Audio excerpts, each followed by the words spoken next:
Sports presents NASCAR. Today, it's Busch Series racing from Kansas, presented by Energizer. 43 cars getting ready for 300 miles at the Kansas Speedway in Kansas City, Kansas. Let's go trackside, and here's Matt Yoke. Bill, 5 races ago, defending series champion Martin Truex Jr. was just 204 points out in the lead. Now it's down to 26. And you told me today the biggest thing is just to get a win. Yeah, win, bring maximum points. So I got a good feeling about today. I don't know what it is. I'm all jacked up, ready to go racing. So hopefully the car will be as good as I feel today, and we'll be in good shape. To Marty Snyder. Well, Matt, as you mentioned, Clint Boyer has gained 178 points over the last 4 races. Can you keep the momentum going here at your hometown racetrack? Man, I hope so. You know, a lot of excitement coming back here. Got Timberland on board with us. Got a really good hot rod. Had to free it up a little bit after practice, you know, for our qualifying run. A little bit too loose to bust off that big lap, but I think about 10 laps in this race, he should be headed to the front. He is from Emporia, Kansas, and 200 to 300 friends and family in the stands today rooting him on. Dave Burns. Joe Nemechek's Kansas sweep started with this race last year when he won the Busch race. Joe, did the team bring the broom with him this time? Different car. We ran this car earlier in the year and haven't run it through the mid part of the year, and decided to come here and test for a day, and I like this car the best. So breaking it back out. It's not the car we won with, but it's the actual car Greg Biffle won a couple races with us a couple years ago. So I'm looking forward to it. It's been driving really good in practice, and I wouldn't think anything better than to win again. Let's go join the pre-race ceremonies here at the Kansas Speedway. Ladies and gentlemen, please rise and remove your hats as the 22nd Air Refueling Wing Color Guard from McConnell Air Force Base from Wichita, Kansas presents our nation's colors. Please remain standing as Cole Cochran, Kansas Speedway Minister, delivers today's invocation. Let us pray. Father God, thanks for this day. Thanks that we can be here. Help us remember that you are as close as those next to us. Please help us to be open to the best that you give us, your hope, your promises. I ask for a safe journey for those who are about to go to work, and for all of us as we go home. Father, in your name I pray, amen. Ladies and gentlemen, please welcome Catherine Schell, recessive gene recording artist from Bay City, Michigan, as she performs today's national anthem.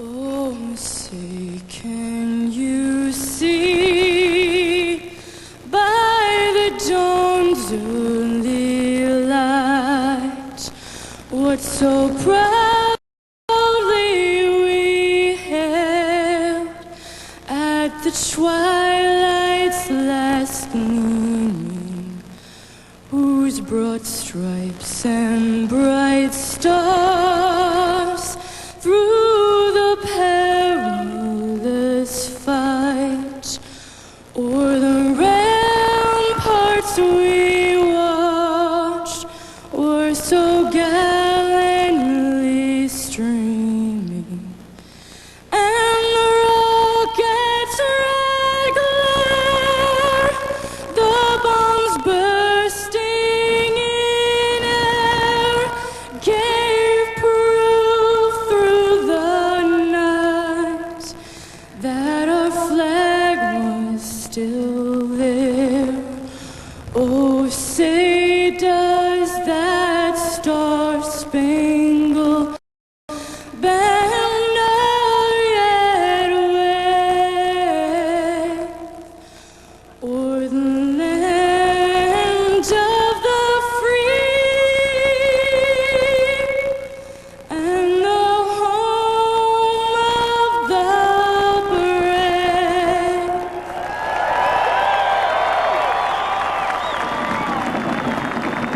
Let's hear it for Catherine Schell and those teammates out at Air Force Base. Beautiful day here in Kansas City. Sunny, breezy, temperature in the low 60s. 43 cars getting ready to race. When we come back, the command at the Kansas Speedway.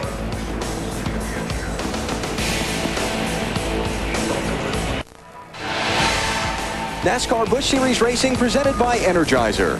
Brought to you by new Reese's Big Cup. by High Endurance Oils from Mobil, the official lubricants of NASCAR. And by Energizer. Keep going. Take a look at the championship standings heading into today's race at the Kansas Speedway. As we've heard, it is a two-man race for the championship. Martin Truex Jr., 26 points in front of Clint Boyer as they get ready to take the green flag this afternoon.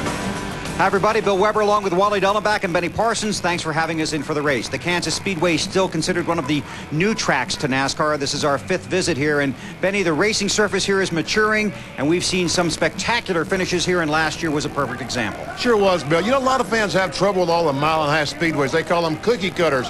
But, folks, I like a racetrack that gets me excited. And this finish last year in the NASCAR Busch Series race, how much better can he get? Nemechek in 87 beats Greg Biffle in 60 barely. We come back on Sunday afternoon. Nemechek in 01 barely beats Ricky Rudd in the 21 car. That's what we've seen here at the Kansas Speedway. I see nothing wrong with that. The sweep for Joe Nemechek 1 year ago. Wally, there are 43 guys in this race. So you got Busch guys racing for the championship, Busch drivers that want to win, guys from the Nextel Cup Series trying to learn for tomorrow, guys in the Chase trying to learn for tomorrow. 43 men and 43 men on a mission. Pretty much. Everybody is on a different agenda. You have guys that are here running the Cup race like Mark Martin. He's here today. He's here to have a little fun, make a little extra money maybe, but he also wants to see what this track is going to do for the race, the Cup race tomorrow. That's why a lot of these guys are in this race. Then you have different guys on agendas like John Wood. Here's a guy he doesn't know what he's doing next year. Perhaps maybe taking over from Ricky Rudd in the 21, depending on what decision he makes. So there's a lot of guys still auditioning and trying to, get a good start for next year. So everybody's on a different agenda. And as the guys down on pit road talked about 4 or 5 weeks ago, Martin Truex Jr. looked like a lock for the championship. And now, Benny, it is a two-man race, and Clint Boyer is charging. And, I think we have to give some credit to Clint Boyer. I mean, after all, he is now just 26 back. Sure, Martin Truex has had some trouble, but Boyer has been there to take advantage of the trouble Truex has had. A lot of experience in this field. Wally, some inexperience in this field. The first few laps could be very critical today. Yeah, especially here, a lot of guys are talking about there's not really 2 grooves worked in, so it's going to be really tight. It's going to be really touch and go until that second groove starts working in. Going to be a lot of fun. The Busch guys try and work in a groove for themselves late in the race, and of course for 400 miles tomorrow for the NASCAR Nextel Cup Series. 300 miles for the Busch Series this afternoon here at the Kansas Speedway. Let's go down to the trackside and get the command. Please welcome Grand Marshal Willie G. Davidson, Senior Vice President and Chief Styling Officer Harley Davidson, Shelley Zartman, auction winner through the United Way, and Bill Zollers, United Way Campaign Chair and CEO Yellow Roadway, as they give those most famous words in motorsports. Drivers, start your engine!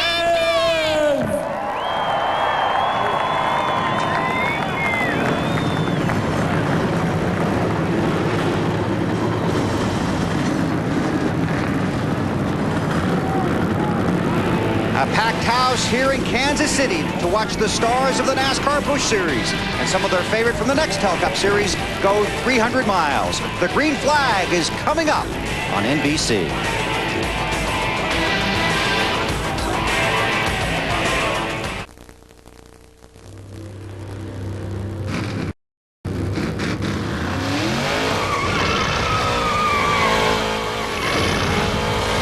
NBC Sports and Sony proudly present today's race in high definition. Sony HD. Hear the difference. Cars rolling off of pit road, all 43 of them getting ready to go 300 miles on this mile-and-a-half track at the Kansas Speedway, 5th race for the NASCAR Busch Series here. And take a look at the starting grid for today's race. On the front row, Martin Truex Jr.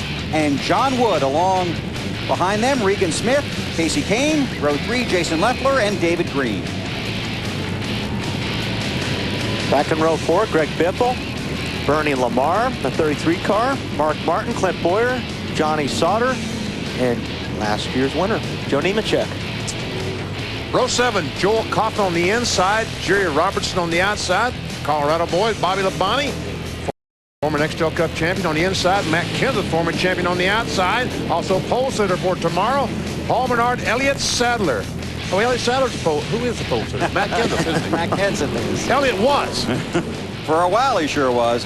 Row 10, Kevin Harvick and Reed Sorensen. And row 11, Carl Edwards next to Justin Labonte. Row 12, Todd Bodine making a Busch Series start this week next to Brent Sherman. And then we've got guys back in row 13, Keller and Stremme, Kenny Wallace, Kyle Busch, and Dave Blaney. Denny Hamlin on the inside of row 16. Michelle Jourdain and Rusty Wallace, one of the 3 Wallace brothers in today's event on the outside of row 17. And as you take a look at the rest of the starting grid for today's NASCAR Busch Series race, let's turn the radio over to BP. Kevin Harvick, Benny Parsons, you got me? 4100, second gear, correct. Kevin Harvick, Benny Parsons, you got me? Benny, go ahead. You've had some miles since qualifying yesterday, been to North Carolina and back. Are you ready for today's 300 miles? Ready, man. Dump hall's doing good, making some progress back at home, so anytime you can ease your mind and remember what's important in the world, makes life a lot easier. So we're pretty excited to be here and ready to go in this recent Chevrolet. How was the car in practice yesterday, Kevin?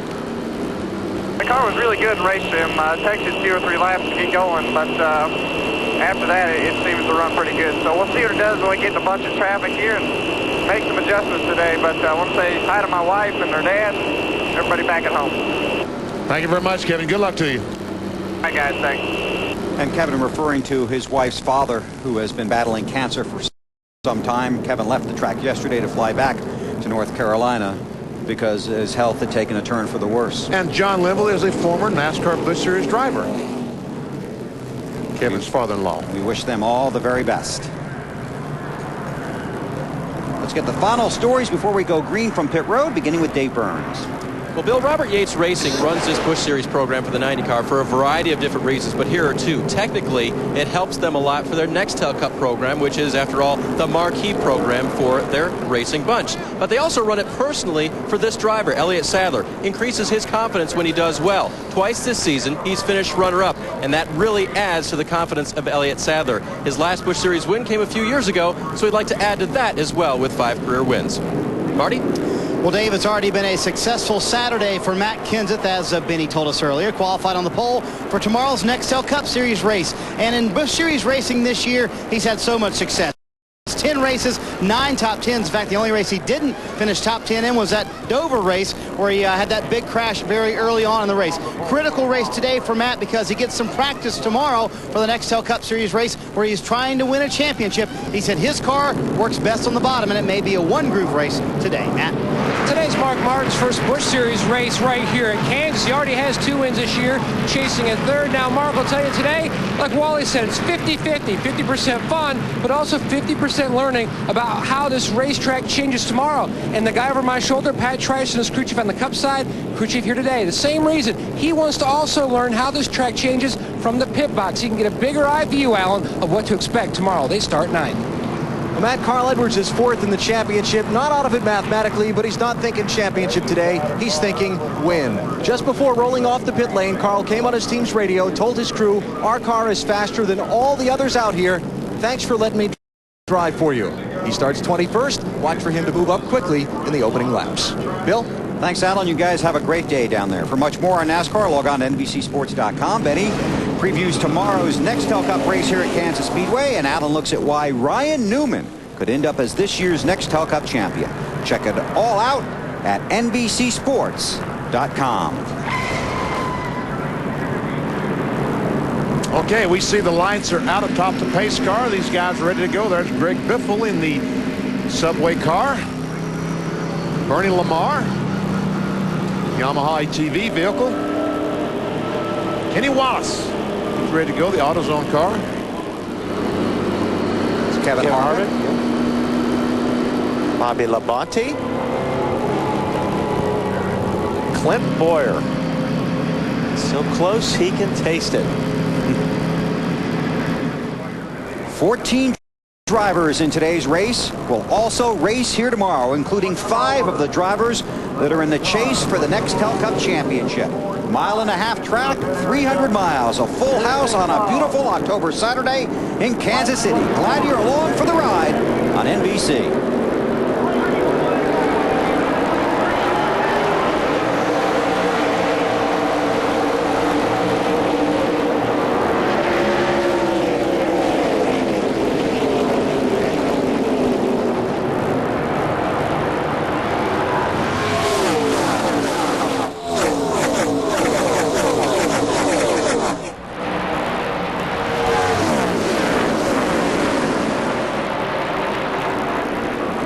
Oh, the 8-car drifts up the racetrack. Sean Wood had an opening there for a second. Could not take advantage, and Truex leads that first lap. And that's 5 bonus points for Martin Truex Jr.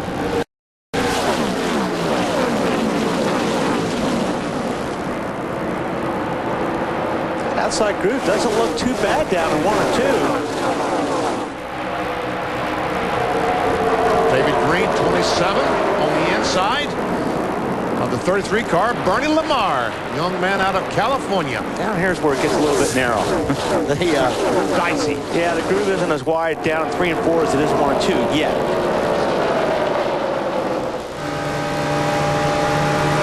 On board with Bernie Lamar as he goes down in turn 1.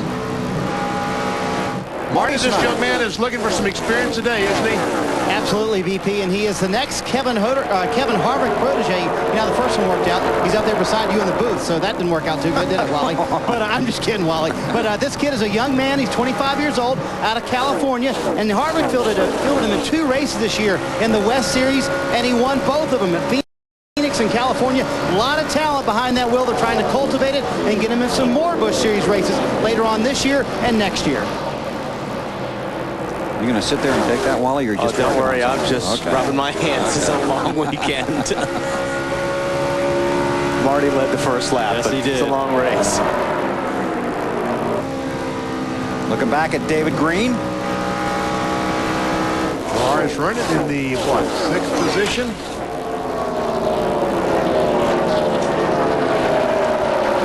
David Green. They were struggling with that car yesterday. It looks like they've got it pretty good today. Well, and that's what they'll be working on all day, BP. A lot of these drives will be working on how well... Crash! Treble in turn 1 and 2. Multi-car crash. Elliott Sadler's in it. David Stremme. Justin Labonte. Come on, Justin. Roll. A lot of damage to the Elliott Sadler car right there. So Elliott will not get run in the back of me. You're in a run. Oh, man. David Stremme. It's like his day is over. A lot of left side damage to that car, and he's sitting up against the right side. Let's take a look. The 90 car said someone ran in the back of him.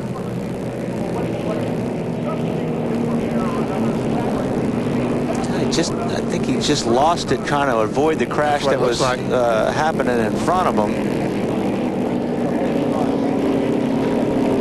It's Justin Labonte.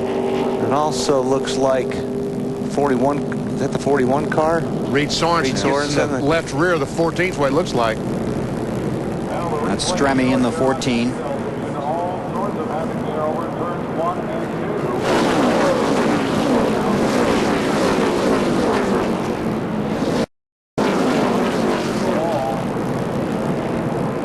Early trouble for those guys, but very fortunate a number of cars were not involved. And those cars are going in turn 1 at 190 miles per hour. So it's great to see Stremme walking away from that crash. An early caution here at Kansas, something Wally was concerned about. You're watching NASCAR's Busch Series on NBC.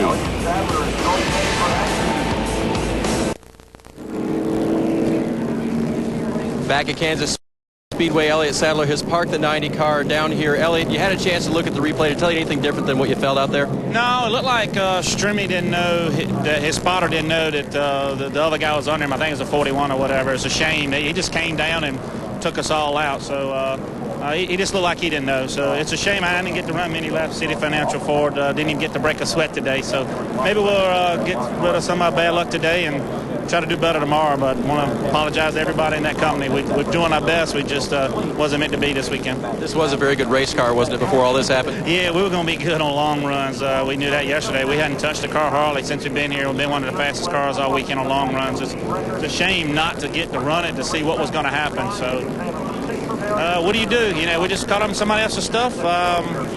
That's about all I can say about it. I don't know if anybody's fault. I'm not going to point fingers. I don't really know what happened in front of me. Okay, he'll have one more race to run here tomorrow, but the day is done for the red, white, and blue number 90. Thanks, Dave. Next Saturday, it's the final stop on the Dew Tour, and championships are up for grabs. Find out who'll work their way to the first Dew Cup. It's PlayStation Pro. Coverage begins next Saturday at 2 Eastern, 11 a.m. Pacific on NBC. One of those guys was here Got a ride. Oh, yeah? Volleyball cart, yeah. Chad Kagi. You didn't do anything wild, did you? No, not compared to what they did. Still under caution here at Kansas. Martin Truex Jr. is the race leader. Right now I'm standing in third place, ready to go into the final. Tuesdays on NBC, it's the story of a man named Earl. He's done things he's not proud of, but now he's on a mission to repair everything he's ever done wrong. Find out which bad deed he tackles next. My name is Earl. This Tuesday at 9, 8 Central on NBC. Tell you what, one look at Earl, he's got a lot of catching up to do. I should be getting royalties off that show. Why is that? Oh, never mind. I figured it out. Still under caution, cleanup after a multi-car wreck here at the Kansas Speedway. Martin Truex Jr., John Wood, Regan Smith, Jason Leffler, and Casey Kane, the top 5. NASCAR Busch Series Racing, presented by Energizer.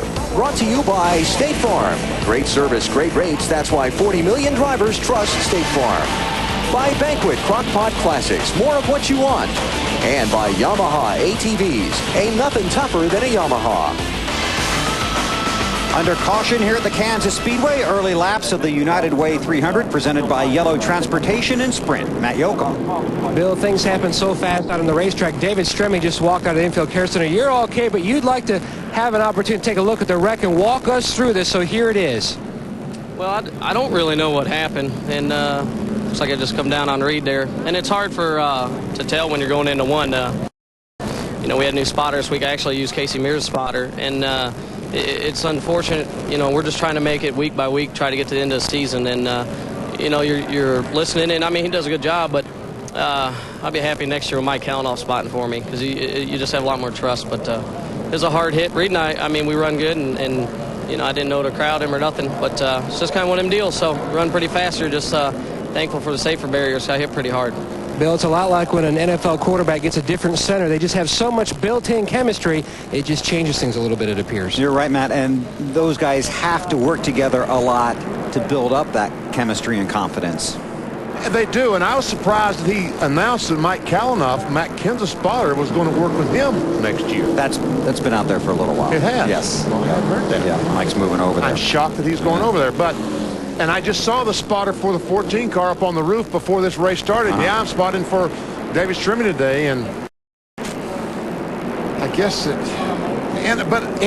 that defense, was the 41 car up there far enough for him to say on the inside? I don't know. There could have been a little bit of give on the 41's part, just a little bit, and that would have been avoided, especially this early in the race. Try it again. Green flag out. Truex, the race leader.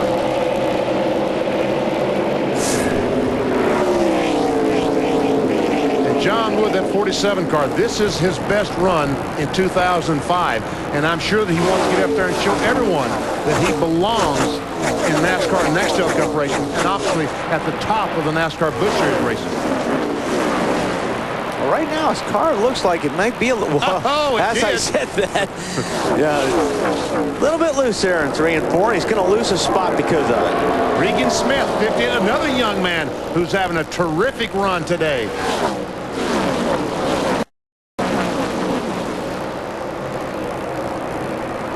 Matt Yoakum. And Bill, under that caution, Jason Leffler was telling his team that the car is really good down to 1 and 2.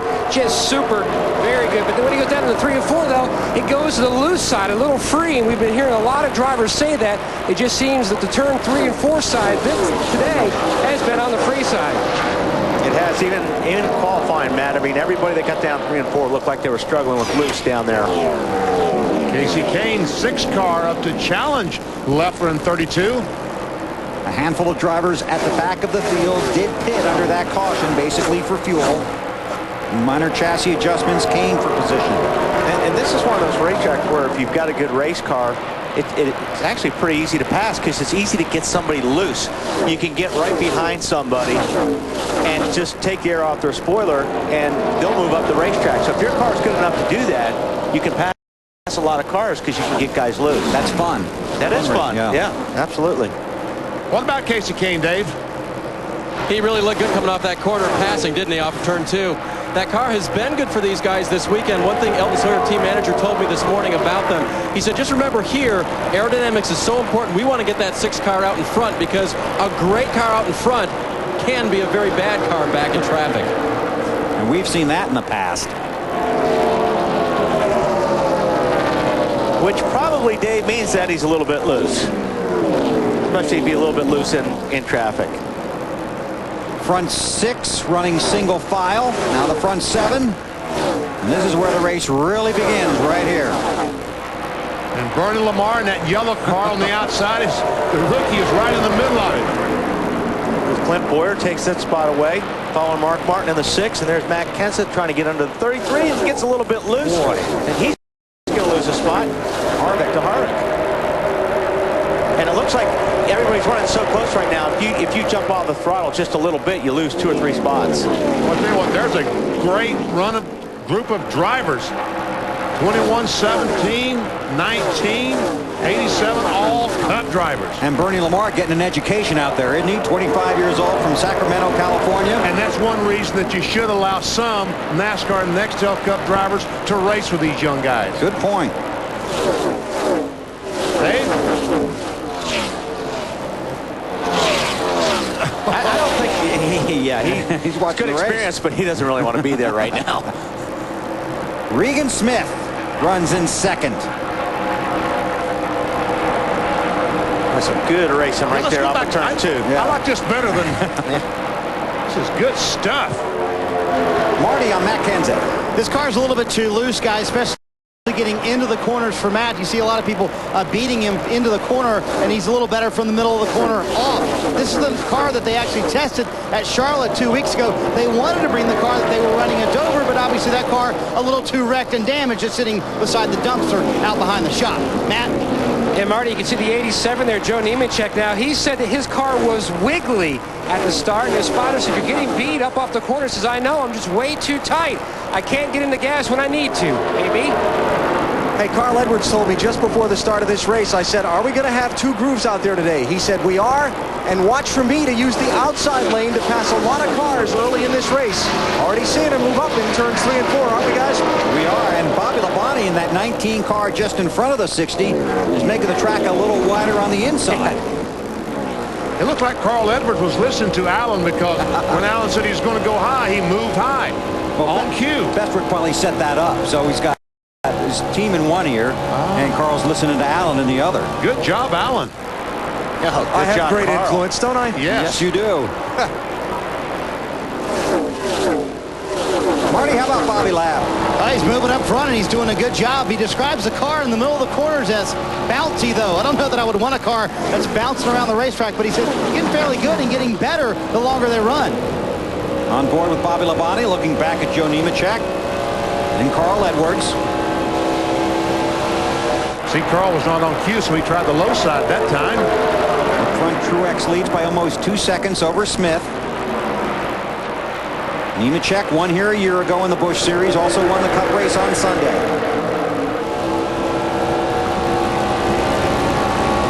Carl Edwards. It's a battle for 16th between Edwards and Nemechek. They want that outside groove going. Goes good, Wally. Yeah, it really does. I was surprised how well it's working this early in the race in 1 and 2. And already in 3 and 4, these guys have moved up about a car, probably almost 2 car lengths higher than what they were running in the first 5 or 6 laps. John Wood trying to get by Regan Smith for that 2nd spot, but here comes Casey Kane in that 6 car. Kane started in the 4th spot. Wood started outside the front row.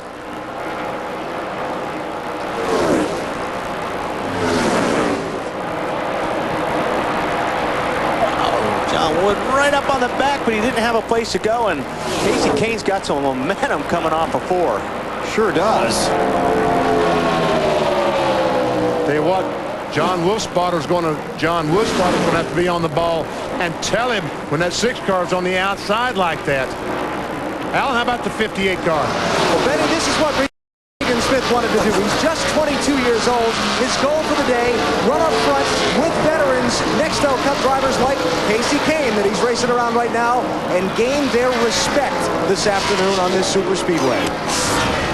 There's your race leader, Martin Truex Jr. Let's use the fastest car if someone is faster than Truex. And yes, Greg Biffle a little bit quicker. Biffle has been working his way forward. There goes Wood taking a look right now on the low side of Regan Smith. Looks like he's going to grab that spot. He's going to try. Casey Kane's going to watch it and then decide how to move around Regan Smith. Ooh, Regan Smith sliding up the racetrack just a little bit. And here comes Biffle, Marty. Yeah, creeping up in the back of your screen. Greg Biffle in that yellow 66 car. Actually, he's doing a little more than creeping up. He's catching these guys quickly. Brand new car for Biffle this weekend. They spent most of yesterday just trying to get this thing figured out. A lot of new car bugs to work out. But once they did, set up very good. A little too tight for Biffle, especially 3 and 4. Dave? That 6 car of Casey Kane got around Regan Smith as well. Now going to try to hold off Biffle. You see him washing up in the middle of the corner. That car is a little bit tight right now. It's hard to turn, but it gets off the corner very well. One thing Crew Chief Trip Bruce wanted to know, that car is not loose in, is it?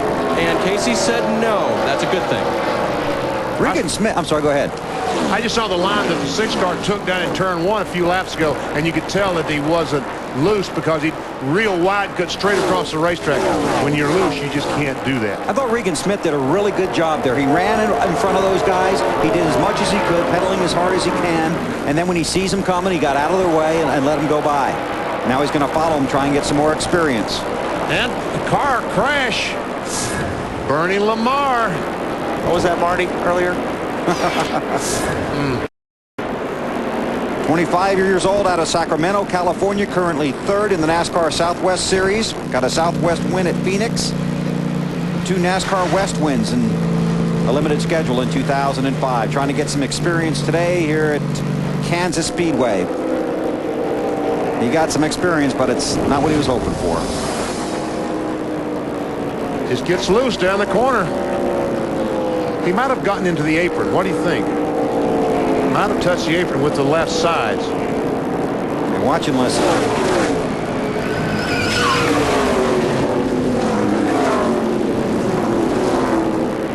And now on board. We'll see if he did get on the apron there, BP.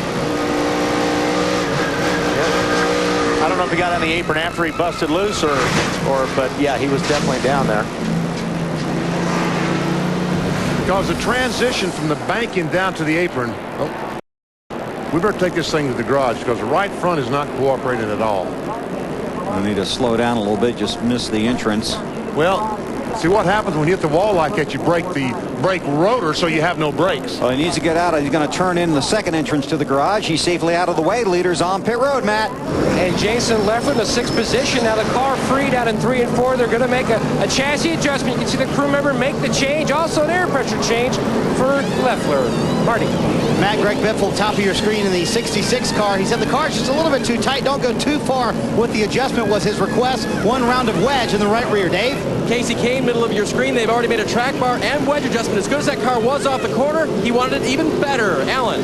Leader Martin Truex Jr., air pressure adjustments in 3 tires from the center of the corner off. His car doesn't turn as well as he'd like. That's where he wants the help, and he may lose the race off pit road right here. Oh, great battle off pit road, Alan. Good stop on Biffle. Those guys really had a great pit stop. Stacy Compton into the grass.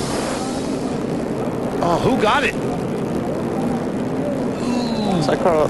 It does look like Carl. It's like Carl Edwards got it. Biffle and then Truex.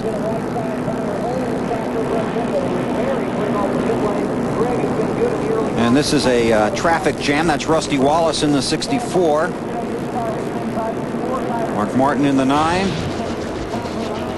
32 of Jason Leffler. Congestion off of pit road. Caution out at Kansas.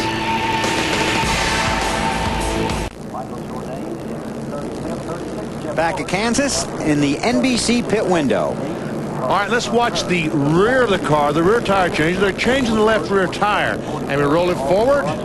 The tire comes off. He rolls it away. It goes back, hits the wall, and rolls back out on the racetrack. That is a violation because all the equipment, tires, wrenches, jacks, all that stuff has to be back on this side of the wall before the car leaves the garage, leaves the pit area.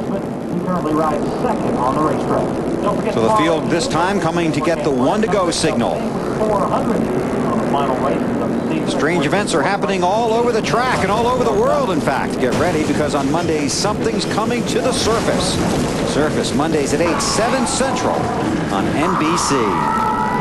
Send Wally out to take care of that thing. Carl Edwards with a 2-tire stop is the new race leader. Came in 15th, now scored first. And there is the 32 serving his penalty all the way to the back of the pack, DP. Oh, that's tough. And he was running, what, 4th?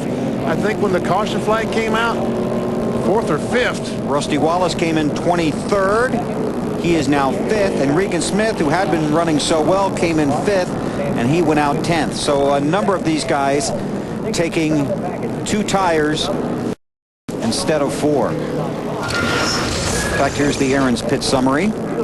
Truex back to 3rd after leading. John Wood 4th. Biffle picking up a spot. And we saw Biffle change 4 tires on that 66 car, so good job by that crew. We'll check on what happened to Joe Nemechek. He came in 16th and has now scored 24th.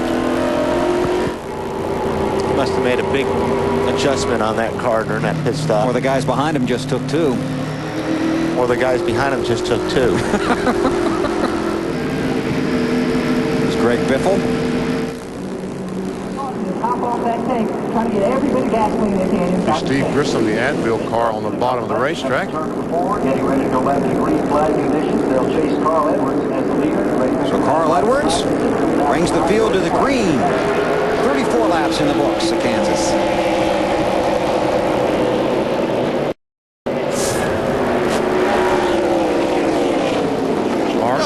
Mark slides up into Rusty Wallace.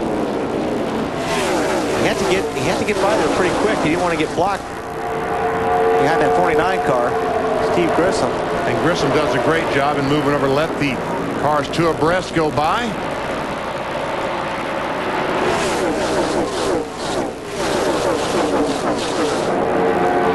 Harvick and Regan Smith.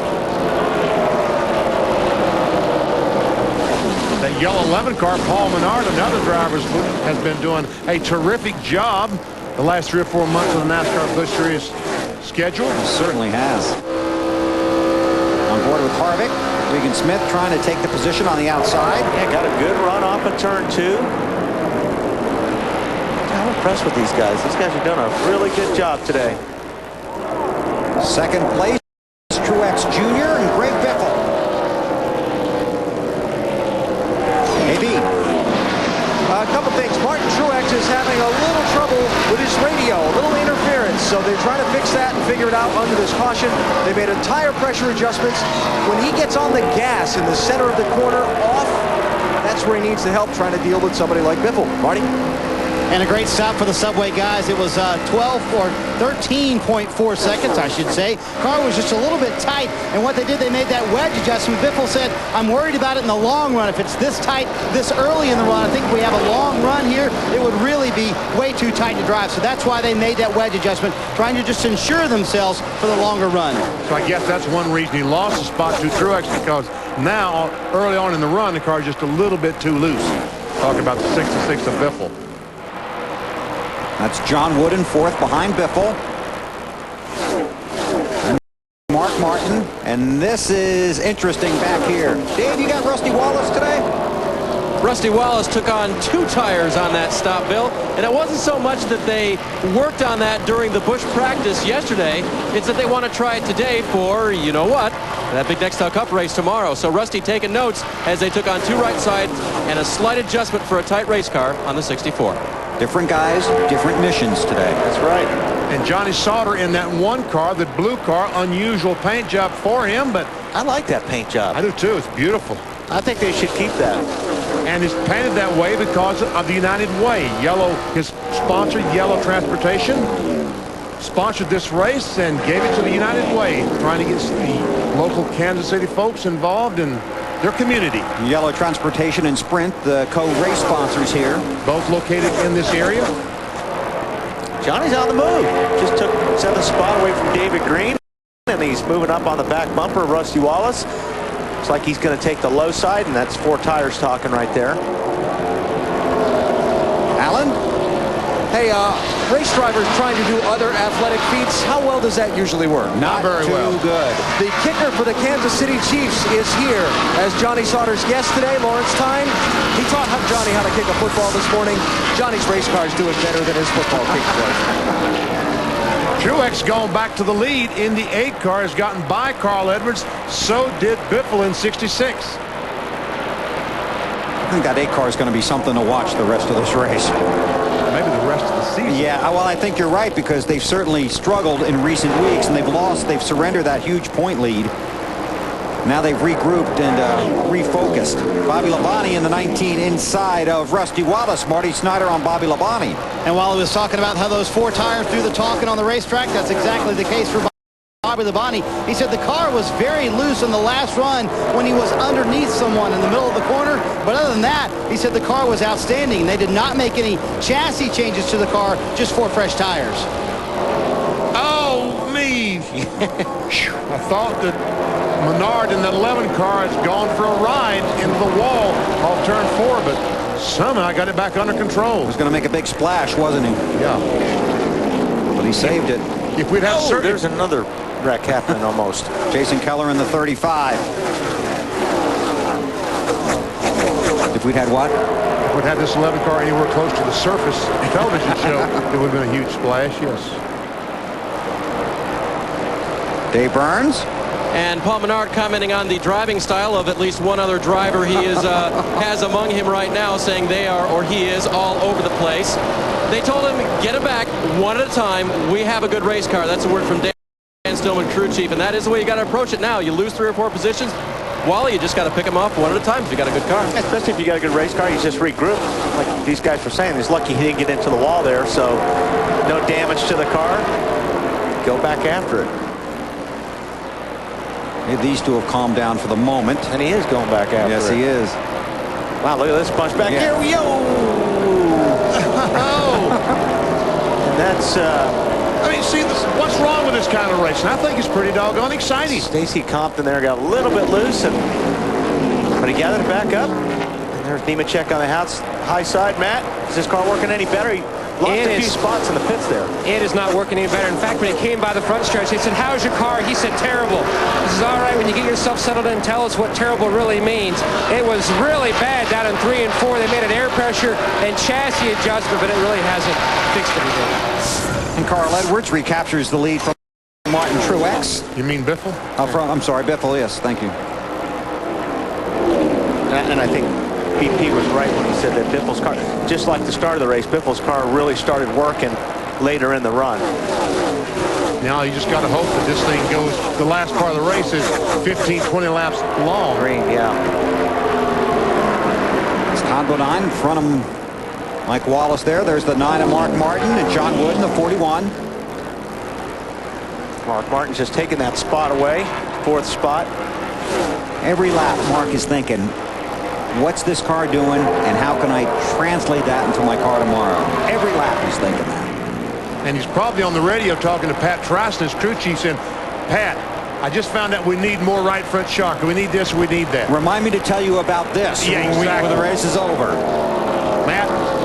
BP, you're exactly right. Pat Tryson's on the box, dissecting what the car was in the first run. Mark really wanted a long run to really feel out the race car. We had a couple of those cautions though, but the biggest thing he has learned, track position is everything, and he expects that to be the same tomorrow. They made some adjustments to try to work out that tightness. He's just trying to settle in right now, but on that first run, he was half a second slower than the leaders. And I see Mark was down on the apron there. That's sometimes when your car is tight, you drop your left front tire on the apron. That will loosen the car up, help it turn a little bit. And Clint Boyer in that 2 car. He's getting closer and closer to Sauter. In front of his hometown people, Alan, he wants to do well. Well, he's got a couple things going on, BP, besides the hometown. First of all, he knows Martin Truex has led a lap today and collected 5 bonus points toward the championship. He wants to find a way to get to the front and even that score so they're racing head-to-head. The other thing is, he knew they were starting back in traffic and that it would take a while for this line to sort out. Once the line sorted out and he had that cleaner air on the nose of his car, pressing it down to the racetrack, Boyer thinks he can start to pick him off and move his way up. See Reed Sorensen in 41, Regan Smith 58. I guess that's J.J. Yaley in 18. Yes, sir. Marty? Well, it came in on the last pit stop, Bill. The car was a little too tight. They took a pound out of the right front tire trying to loosen up that car. His biggest concern now, the water temperature. It's suddenly gone up. He said, is there trash on my grill, guys? Something going on there? They have been looking at it through binoculars for the last few laps. Best they can tell, no trash on the grill, so they're a little worried about why the water temperature has suddenly gone up. 265, he says, on the oil, 235 on the water. That's not that bad, though. I mean, they can live with that as water temperature of 235. Even 240 is okay on these cars. Doesn't look like he has any debris on the grill, but we saw in qualifying today a piece of plastic. Someone run over a piece of plastic. Now, if that were lodged in there, we might not be able to see it. He also had that contact earlier in the race. That might have some effect on it. And the ductwork for the radiator is a very tight fit. And it doesn't take much of a bang up there to get some of that. Block it off, yeah. The ductwork dislodged, and therefore the car would run a little bit warmer. Completing lap 53 of the United Way 300, presented by Yellow Transportation and Sprint on NBC.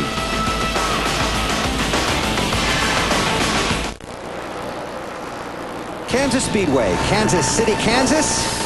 NASCAR Busch Series Racing, presented by Energizer. And like the bunny, Greg Biffle is running away. Leads by over 3 seconds over Martin Truex Jr., Carl Edwards third, Mark Martin fourth, and John Wood fifth. And if you get a good car here and you can get out there, you can put down some times. Biffle is so fast right now, BP. I mean, he's a bunch faster than anybody else right now. And the fastest lap last time by. Let's take you through the field, starting with Greg Biffle. Here's Marty Snyder. Yesterday when practice started, I bet Newmore wouldn't have given you a nickel for this race car. They struggled with this car, just trying to get the clearances right. The car was bottoming out, but once they got it right, Biffle has hit on it. He said the car is very good, complaining a little bit about lap traffic. Once he gets through that, though, he's fine. Alan? Well, a couple laps back when Greg Biffle got to Martin Truex Jr., Truex came on his radio, said, I just let him go. I can't stay with him right now. Truex still fighting that problem, getting his car to turn in the center of the corners. Carl Edwards, very calm on his radio after being shuffled from first back to third. Remembering that they only took fresh right side tires on their pit stop to get track position, he said, we're fine. We're just riding. Matt? In his first 6 races this year, Mark Martin ran the same race car. Pat Tryson built a new one for Kansas, and it has been good, as they say, right off the truck. Currently running in the 4th position. He says the car is really coming to him, AB. John Wood started second. He has been shuffled back to 5th position right now. John says turn 4 is causing him fits right now. He's having a lot of trouble getting his car to come off that corner. Johnny Sauter, we talked about the hometown sponsors and all the people that he has here. He's having a great day so far. If you listen to him on the radio, very comfortable, very calm, very confident, and likes the adjustments they're making to his car. Clint Boyer back in 7th spot. He started in 10th position, trying to get up there and race with Martin Truex for the championship. Boyer coming on the radio saying, I can't turn the car right now. We're just going to have to ride. Dave? Kevin Harvick restarted 9th. He's picked up 1 position since that restart. They fixed one thing, which was getting off the corner. The car now turns better. The problem is it still is very difficult to turn in the middle of the corner. They'll try to correct that next time. Marty. In his 5 Busch Series starts this year, Bobby Labonte has 4 top 10 finishes. Looks like he's on the way to another one right now, currently in the 9th position. Said the car is just starting to get a little bit too tight on exit of the corner, meaning they won't turn for him. But the car's been very good today, Dave. For Casey Kane, first the bad news on that last pit stop. The left rear, they had a little trouble getting that tire off. That cost them time on pit road. He restarted all the way back in the 15th position. That he's only moved up a few spots since then, and they fixed a little bit on the race car. That's the good news. Thanks, Dave. Those are the top 10. Greg Biffle up front leads by 4.5 seconds now over Truex. Let's continue to go through the field. Back to you, Dave. The 27 car of David Green made an adjustment. They made an adjustment on that car at the first pit stop. Unfortunately, now it is loose getting into the corner. That makes it tough to control, and that makes him hard to steer coming off the corner. A little trouble right now for the 27, Matty. Dave, 1 year ago, J.J. Daly had a great run, finished 6th, working on another top 10, slowly working his way up to the field, now 12th. They didn't make any changes on the first stop. The car was almost perfect, but now he says, Marty, the car is tight on exit off turn 4. Matt, for Reed Sorensen, he's trying to get around the 27 car of Day, or the 64 car of Rusty Wallace. A little bit too tight chassis-wise for Reed, and it's getting tighter the longer he runs. Voicing no more concerns about the water, holding steady right now at 2:35. Dave? On the lap 35 restart, Rusty Wallace was 5th. That hasn't worked out so well. He's all the way back to 13th, car not handling well. Bill? Carl Edwards off the pace. Down the backstretch, very slow. Don't see smoke out of the back of the car, which we usually see with a blown engine. 4 tires, guys, 4 tires. Must have a flat tire, huh? So he will have to limp his way back to pit road. And you heard the call for 4 tires. We stay under green. So Edwards, who continues to have hopes of competing for the Busch Series championship, this will certainly hurt those chances. And you can see the right front tire. What a good call on Carl Edwards' part to get that car off the racetrack before the tire exploded and sent that 60 car into the wall. Brad Parrott is crew chief. And the over-the-wall guys waiting for Edwards to get to his stall. Alan? Well, one of those things, Bill, you know, these aren't the left side tires that they left on there that last pit stop. These were one of the fresh right side tires, and that whole inside shoulder of that tire is eaten away as they take it off the car. Brad Parrott just on the radio to Carl saying it'll be okay. We've got a lot of time. We can get the lucky dog and make it back up. I don't know if he's going to be 2 laps down when he comes out, or... My guess there, Greg Biffle goes by, so my guess is that Carl Edwards is now a couple of laps down. Well, he's got some work to do to be the lucky dog. As fast as Biffle right now is putting cars a lap down. All right. He's going to need this to stay green. Yeah. For a long time. Johnny Sauter, the 1 car, has caught John Wood in 47. For 5th. Boy, that 1 car looks good. That is a good-looking race car, isn't it? And a fast one. And fast. That's the best part about the car. It looks so fast, and is fast. And he got John Wood down in turn 4 where he was saying he was having trouble. John Wood is sliding around a little bit more than he was earlier. Wow, look at this pack. Paul Menard getting by Rusty Wallace. Boy, that 2-tire stop for Rusty. We won't see too many of those tomorrow, will we? I don't think so. Dave? Yeah, that 64 car, just check with their crew, loose in, tied off. He is definitely going backwards, but they wanted to try that as he has 2 more cars go beyond him. The 11 car of Paul Menard, BP, you mentioned he was doing great lately. Here are some numbers that back that up. First 15 races of 2005, average finish 24th and a best of 12th. But since mid-June with a 5th place at Kentucky, 14 races, average finish of 9.3, and only out of the top 10 2 times. Good numbers. Marty? Well, Dave, back behind this group is Jason Keller in that McDonald's 35 car. They debuted this car at California a few weeks ago, and it finished 6th. Jason loved the way it ran there today. Not running quite as well. In 17th right now. Car starts loose at the beginning of a run. It gets tight, and right now, getting tight, too tight for Jason Keller. Matt? Marty, about 2 laps ago, you see Mark Martin in the 9 car. He came on the radio and says, I've got the same exact problem as a 60. Pat Trice says, you've got a flat right front. He says, no, I may have a motor issue. I popped the top off the exhaust, he says. He said, all right, well, just to let you know that the 60 had a flat right front. And you can see Mark working on the inside there, still trying to work his way to the front. He popped the top off the exhaust? I don't know what that means. Me either. I don't understand that statement. Could be driver code. Kenny Wallace, 22, about to go a lap down. Well, right now, only 26 cars on the lead lap. Greg Biffle, race leader at Kansas. Under caution at Kansas, pit stops underway. Mark Martin, 3rd in scoring, will be the first leader to hit his pit stall. Pat Trice calls for a track bar adjustment. Going to go up 2 rounds to try to free this race car up. To Marty Snyder. Top of your screen, the leader, Greg Biffle, in the 66 car. Said the car very good, just a little bit tight. Pound out left side tires are saving their best sets for the end of the race. This one may not be quite as good. Dave? Kevin Harvick gained 2 positions on that last run, but didn't like the car. Put some changes back, he said. The wedge, the left front, but take some air out of the right front. That'll make it great. Alan? Track bar adjustment. You See the wrench just coming out of the right rear windshield for Martin Truex Jr. talking for a long time once that caution came out about what to do to help this car be better than Greg Biffle. Got a tire floating out there, so somebody's in trouble. Right there. That's not good. At least it's out of harm's way, but just don't anybody claim it. The owner of that tire. That's why they got numbers on those tires. And we're under caution. Aaron Fike in 43 goes in turn 3, and I guess the right front tire was flat because he was very, very slow down the backstretch. When he got to turn 3, it just simply would not turn.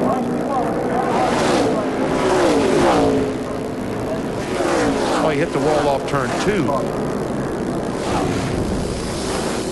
And then finished it off. And finished it off in turn 3, yeah.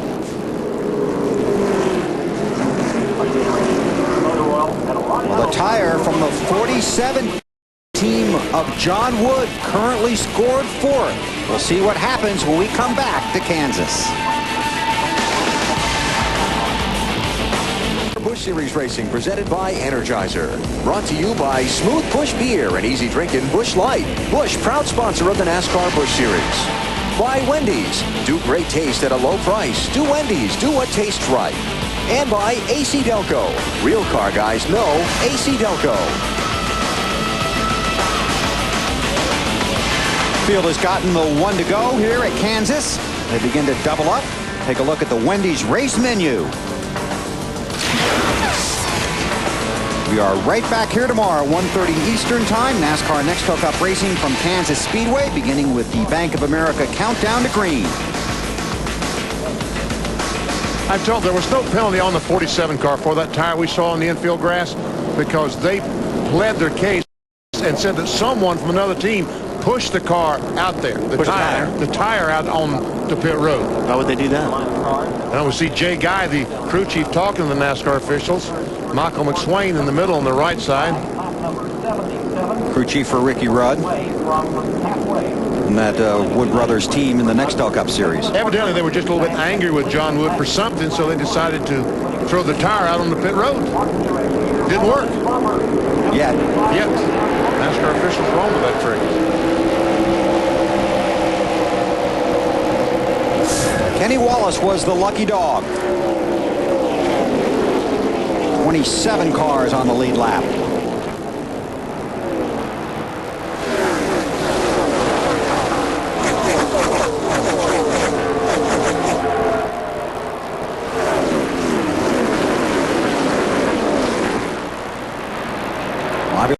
Labonte inside of Stacy Compton. Compton is not on the lead lap. Bonnie in 5th spot, though. Then you see Johnny Sauter down there way on the apron trying to get by these cars that are a lap down or more. Oh, and they're 3 wide going down there. That was not good. Yeah, car up the track in turn 2. Stacy Compton. If he didn't hit the wall, he made a good chance. He is an issue. I believe he missed it. I believe he missed the wall. Clear. You see all that rubber, loose rubber, he pulled off the high groove down into the groove. So the guys going through there now will be the first ones through it, the leaders. In far, I will return in favor. Okay. He went in the corner on the outside, 3 wide. Michel Jourdain in the 10 car was in the middle. Johnny Sauter, the 1 car on the bottom, and they go down the corner and You think Stacy knew they were 3 wide there? Probably not. I think that's who I think Jourdain is who he was talking about. I believe so. He's going to remember that. Hey, Marty, did they get the 41 car cooled down any? Yeah, BP, remember we were searching for the debris and we could not find the debris? That's because that was the debris. That was the extent of it. It was a clear piece of plastic that was on front of the car, on the very front of the grill, and it was a very small, 5x5 piece of plastic that was on there, and it made the water temperature slowly rise. Eventually, it got to 255 before he hit pit road. They removed this small piece of plastic, and since then, the water temperature has been fine. And that just shows you how small the openings are on these front grills. What are you going to do with that, Marty? Give it to you for Christmas, Weber? Just don't let it back out on the track. Okay, I won't. Marty collects all those souvenirs. Truex Jr., championship leader. Right now 46 points ahead of Clint Boyer. But if he looks up in the mirror, he's going to see Mark Martin. If he looks any further, he's going to see Clint Boyer, currently running in the 4th position. He's not going to need his mirror very long to see Mark Martin. He can feel him right now. Mark's car looking very good. And his car is another one that gets better the longer they run. Boy, and when Mark runs good on Saturday, look out on Sunday. Here's Boyer. He's got the Timberland sponsor this week. I see he said Timberland, and so did you, and I would have said Timberland. But it's Timberland, huh?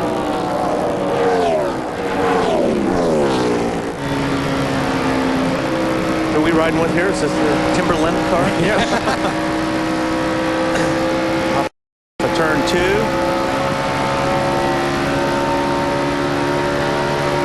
Drive the cars down into the corners on the throttle. You're turning the car and you're still on the throttle here. Get off the gas. Don't use a lot of brake here, if any. If the car's working, you don't really need any. Hard on the gas, and the same in turn 1. And they told me, Wally, that you drive these cars in the corner so hard here, you put so much pressure on the right rear tire that you're going to have to change the right side tires every time you stop because you're constantly wearing out the right rear.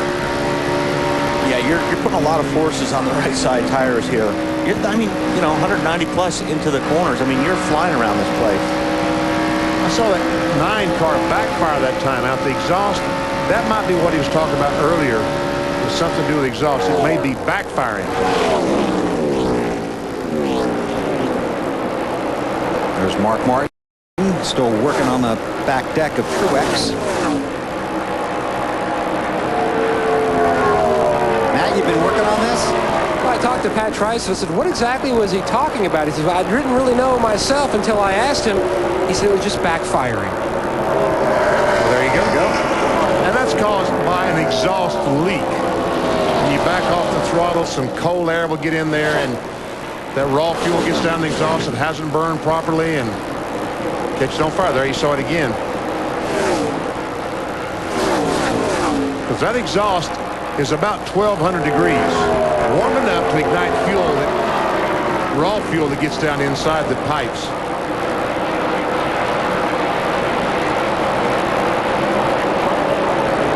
Mark caught the 8-car Martin Truex, but that's about as far as he could get on him. I don't know if his car's gotten tight when he got behind Martin or what the deal is, but he got there in a hurry, and then all of a sudden he kind of stalled.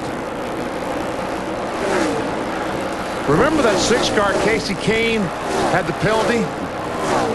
Dave, he's coming back. He is, BP, and you guys were talking about wearing that right rear tire. Well, they have talked about adjusting to help improve the wear of that right rear. They made a wedge adjustment that actually made that car a little bit harder to turn, but it will save the right rear. That's one of the things they're counting on.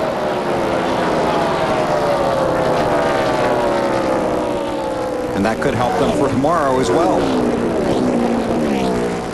Casey crashed in qualifying for tomorrow's race. That was earlier today. Never even got to the green flag. Crashed on his get up the speed lap. Greg Biffle by 2 seconds over Martin Truex Jr. A packed house at the Kansas Speedway for the United Way 300, presented by Yellow Transportation and Sprint. 1 week from today, Notre Dame football returns to NBC as top-ranked USC travels to South Bend to battle the Irish. That's USC and Notre Dame next Saturday beginning at 3:30 Eastern, 12:30 Pacific, right here on NBC.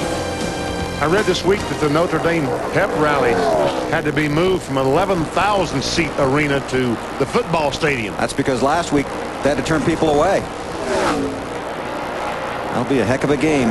See if Notre Dame can knock off USC. Greg Biffle tackling the track here at Kansas, leads by 3.5. Marty. And this is not the good set of tires. Remember, Newmore told Greg Biffle that when they put him on. He said, you know, I have Two really good sets. I'm saving them for the end of the race, and I'm giving you the set that we're going to compromise on. Doug Richard, as Cup Series crew chief, is sitting on top of the box and just radioed to Greg. I hope this is a preview of what we can plan to see tomorrow. The car working very well, and it's a brand new race car we've talked about. I just asked his Busch Series crew chief, Newt Moore, I said, now you didn't plan on taking this car to Charlotte next week. If it wins, will you? And he said, I don't know. I have a decision to make if we wind up winning with this race car. Alan? Well, after the last 4 weeks that Martin Truex Jr. has suffered through, where his championship lead has gone from 204 points down to just 26, wary would be a good word to describe this race team. Wary of their racing luck. They've been in this same shape in recent races they're in today, running up front, contending for the win when bad luck has been following them late in the race. Nobody wants to get their hopes up and count on anything too much with so many laps left to go in this day. Matt? Mark Martin filling up Truex's mirror now. Conversations back and forth between Pat and Mark. They're going to migrate a little closer to what they run air pressure-wise on the Cup car on their next stop. But Mark also said that the car is bottoming out bad. In fact, the spotter said he could see sparks, so they're going to make a significant wedge adjustment on their next stop. But you can see Mark having a very solid day. Matt. Hey, Matt. Yes, William. They're going to do what? They're going to migrate closer to their air pressure settings, what they have on the Cup car. Did you do the crossword puzzle on the flight out here? Well, when you go to Florida State, Bill, we do have higher education there, and I was not absent that day in vocabulary class. Very good. I'm impressed.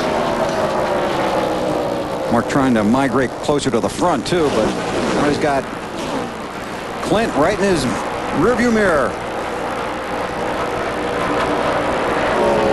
Menard, 11 car, Rusty Wallace, 64, 15th spot. Menard is going to get it. Well, hopefully Rusty's learning a lot of things today on this 64 car that doesn't work for the 2 car tomorrow. Because he's doing it all today? Mm-hmm. Yes. He's learning he does not want to be back there. That's where he's going to start tomorrow, isn't he? Boy, no He's kidding. deep in the field. Way back there. Dave Burns. Yeah, that car was difficult to turn. Wally, when you lowered the air pressure in your left side tires, did you find that worked back in your day? Lowered the air pressure on the left side? Yep, no. to make it turn a little bit better. No. Okay. I mean, a lot of guys, like I said, I'm surprised he hasn't got to the apron, because I've seen Rusty do that too, and Mark's done it. The car's not turning. They drop the left front on the apron in the corner. That loosens the car up just enough to get the car turned through there. But is it working for him? No, it doesn't appear to be right now, and that's he was a little bit loose into the corner too. That may have been another reason why they tried that adjustment. Yeah. But that 2-tire thing really didn't work for him earlier, as you guys were talking about. And Rusty starts 33rd tomorrow. The Banquet 400 here in Kansas. Oh, boy, here we go. Kevin Hamlin, the 4 car, if he looks in the mirrors, he's going to get a great race. That's going to be his best lap almost today. He was getting pushed down that straightaway. Yes, he was. And here comes Johnny Sauter in that 1 car. Hamlin in the 4 car is 4 laps down. Johnny does not want to move down and give the spot, and not supposed to. No, so he used the 4 car as a blocker, and that was a good move by Johnny Sauter.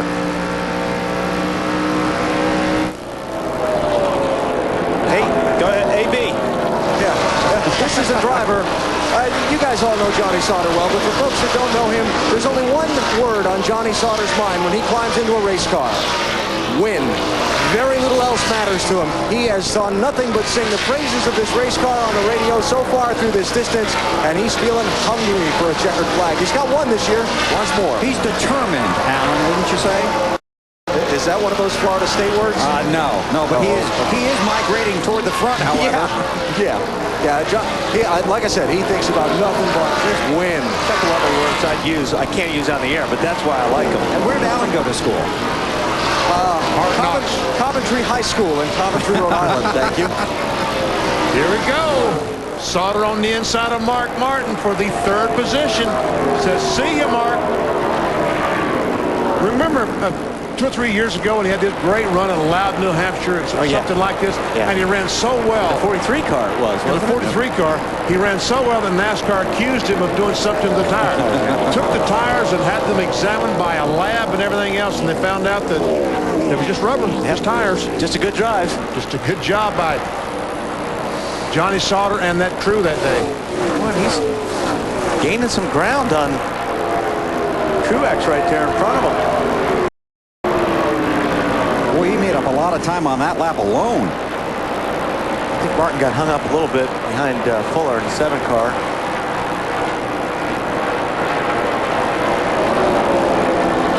You know, that's Michelle Jourdain in the 15 car. Earlier, I gave him credit for being in the 10 car. That's Brent Sherman. Right. And I'm sorry about that, Michelle, because that's he there in the 15. I just noticed that. And I know that because I rode down the elevator with some Centrix people this morning, the sponsor on that 15 car. Speeds at the line this time. See what Johnny Sauter's doing. How about that? Bobby Labonte. Biffle was 3rd. Seems like these guys get me within about 3 or 4 car lengths of the car in front of them and all of a sudden just stall. McFly, what's going on with the 19? Oh, thank you, Wally. I feel the love from you. Bobby's had an excellent race car today. They have made no changes on the first 2 stops of that race car. He said it's a little loose at the end of the run, but other than that, no big deal. And Bobby's trying to make his way forward. He gets better the longer this run goes. That's why you see him as the fastest car on that last lap. If this keeps up, Dallenbach and Snyder are going to the NASCAR truck after the race. It's all love, and we're going to the NBC truck, by the way. We go to the nice truck where they don't penalize you. You want to bet? Oh, yeah, that's right. They do penalize you, don't they? Okay, look at the monitor. That's enough of that. I'm watching what you're saying about me, Wally. Well, looks like he moved up. Got within car length anyway. If his car's working good. Yes, see a man, he's bugging you, let him go. You remember who he is. That's the 8 radio. And that goes back to what Alan was talking about, that Johnny Sauter is a very determined driver.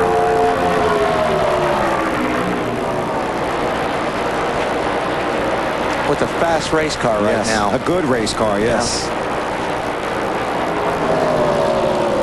And we talked about this at the beginning of the race. A lot of these guys are hungry for different reasons. And while Johnny already has 1 win, he's very hungry for his next one. And Martin can't. He's got to play it safe here. He's racing for a championship, and he looks up in the mirror and sees that 1 car filling his mirror. Let him go. Still got a long way to go. And I think basically he did. Realized that Sauter was faster. After all, he chased him down for 3 or 4 seconds behind him. And that is for the 2nd spot. Yeah. And sometimes you don't know who's behind you. Is that correct? That's why they say remember who's behind you? Just reminding of the driving style of certain guys, the way guys have raced you in the past? No, I think you remember. Okay. I mean, you don't have to be reminded. You know, everybody's got different situations with different drivers.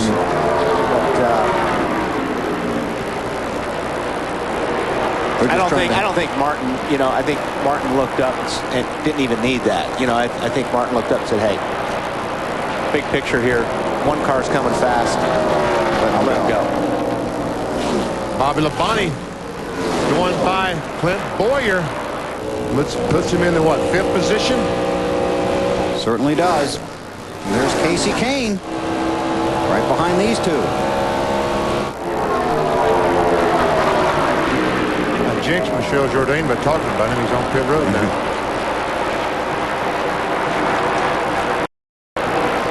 Wow. Look at Casey Kane come off that corner in that outside groove. Working on the back bumper of Boyer. And Boyer's in the same position. He's got a guy coming up really quick, and big picture, you don't want to race him too hard right now. Only 41 points behind championship leader Martin Truex. Kane on the inside. Oh, man, he's sliding up the racetrack.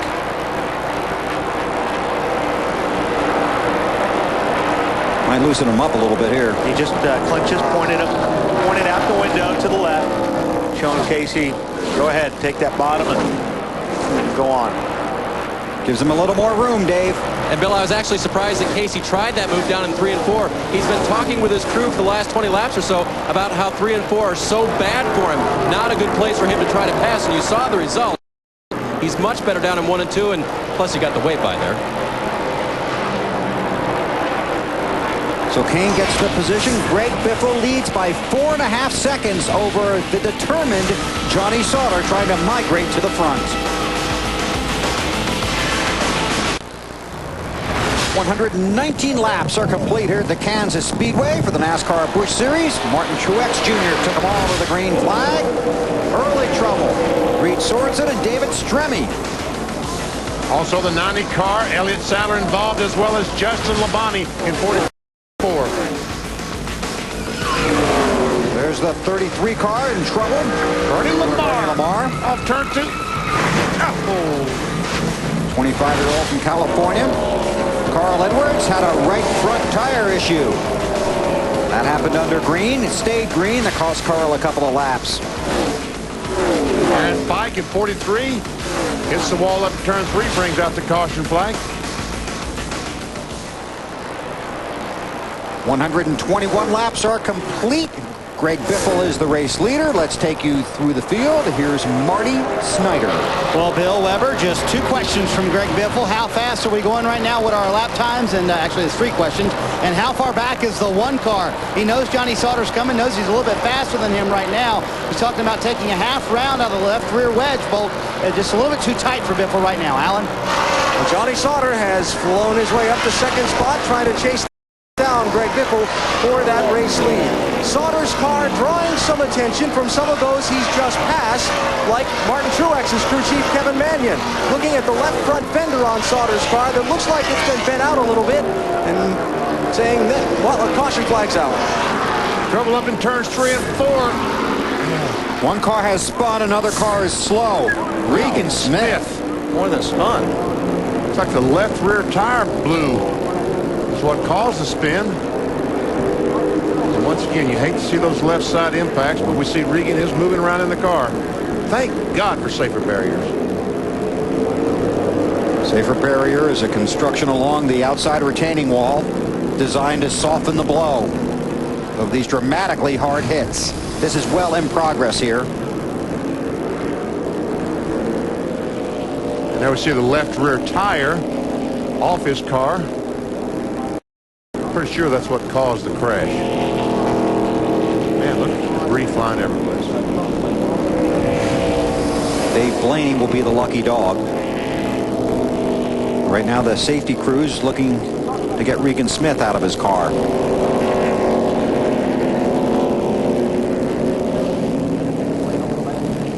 .123 laps of 200 are complete.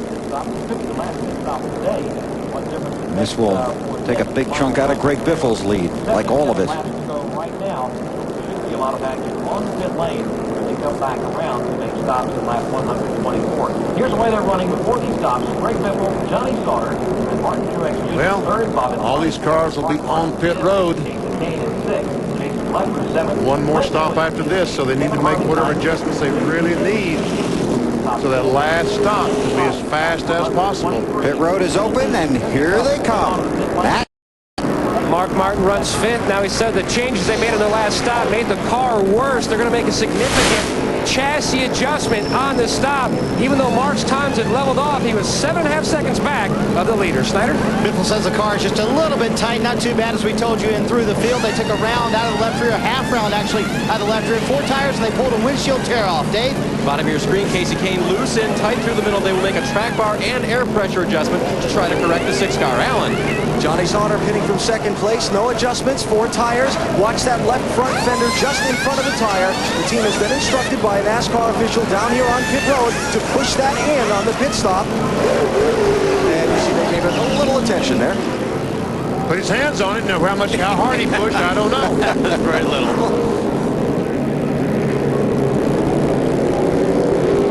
Well, there's Johnny Sauter. We'll take a look at that left wing of his when we come back to Kansas. You're watching the NASCAR NASCAR Busch Series live on NBC. Back here at Kansas, Benny, let's take a look at Sauter's car here. This is what they're talking about. The left that Alan was talking about, that some of the other competitors are complaining about, is that fender is out too far, getting more downforce on the left side of the car. And we see that crewman there touching. Now, I don't know how hard he pushed. He did attend to it, but I don't know how hard he pushed. And you can see just how much that fender comes out and the downforce that he would create. And the question would be, how did it get that way? Yeah, they either pull the tire off and hit that fender and pulled it out, or you could pull it out on a pit stop. Crew guy could try to pull it out if the car is tight. They just pull on that thing, knowing that it's going to give it some more downforce. So sometimes when that left front tire changer pulls that tire off, he hits that fender and he will bend it out like that. And sometimes they do that on purpose. I know you find that hard to believe, but sometimes they do. Sauter runs in the 4th position, still under caution. Long cleanup here. Regan Smith did get out of the car under his own power on his way to the infield care center.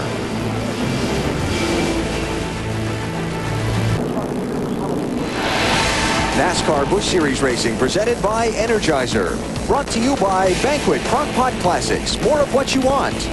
By Prestone. When it comes to antifreeze, just get Prestone in the yellow jug. Prestone protection. Easy to choose, easy to use. And by Energizer. Keep going. Field has gotten the 1 to go. Let's check in with Matt Yoakum. Regan Smith walked out of the infield care center. You're okay, but what happened to the car? Did something break? Yeah, just going down the backstretch, it felt like I cut a right rear tire. I felt it go down, and I tried starting to whoa up, but I was already in the corner, and it was too late. Just, I don't know if I hit something or what, but it went fast, and I'd been running the high side trying to get some air on the nose there because everyone else was so low, and we'd been picking off spots. We had a battery go dead earlier, and just working our way back forward. But disappointed for all my guys. Samson Stone Dodge was good today, and really been picking up the program. I got to thank Mike Egge, too. He's really stepped up his program with the motors, and really impressed with those here lately. But we'll be back next week. You can definitely tell their program's headed in the right direction. Alan Bestwick. Mark Reno's team manager for Johnny Sauter up on the toolbox. Two things, so Mark. First of all, good car. Second of all, NASCAR asked you to address your left front fender? Yeah, evident. We had been hooking the left front tire, pulling it off, and they didn't like the flare that was in front of it. So we lost a couple spots fixing that, but, you know, the yellow transportation Dodge has been awesome today. And we can equal the leader, but it takes us 25 laps, and then we can progressively outrun him. So we'll just have to deal with that and see if we get a long run. All right. Like I said, Johnny Sauter thinks nothing but win. All right, Biffle's got a new second-place runner, Bobby Labonte. And that 27 car right behind Biffle now is his teammate, David Green. Battle for second spot. Mark Martin, I thought, had visions taking over second spot, could not quite pull it off. I think he did have visions of it. Marty?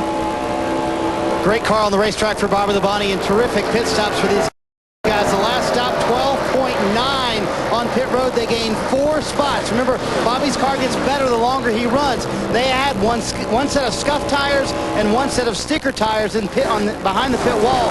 Bobby wanted the scuff set this time because he loves stickers. Trouble on the racetrack. Jerry Robertson, 78, has backed her in the pits. Caution is out. Talk to us, Jerry. He's moving around. Oh, yeah, he's okay. He's hot. Oh, boy. That looks like contact with another car, doesn't it? As hot as he was? I think so. Now, come in and top off BP and go the rest of the way. Some of them may not even come in to top off and give up that track position. I think they can still make it. 70 right now, 69 laps to go. Yes, I think some of them can make it. Let's see what we can see on the old replay here. Jerry's on the outside. It's like he's just going to break loose by himself. Yeah, sure does. He had it saved 2 or 3 times. Find yourself out before you have to show what you can do. So I guess he's angry at himself. Oh, Todd Bodine just barely gets by that 34 car. Kevin Harvick down on the inside there. By the way, Todd is going to drive that 34 car here and Lowe's.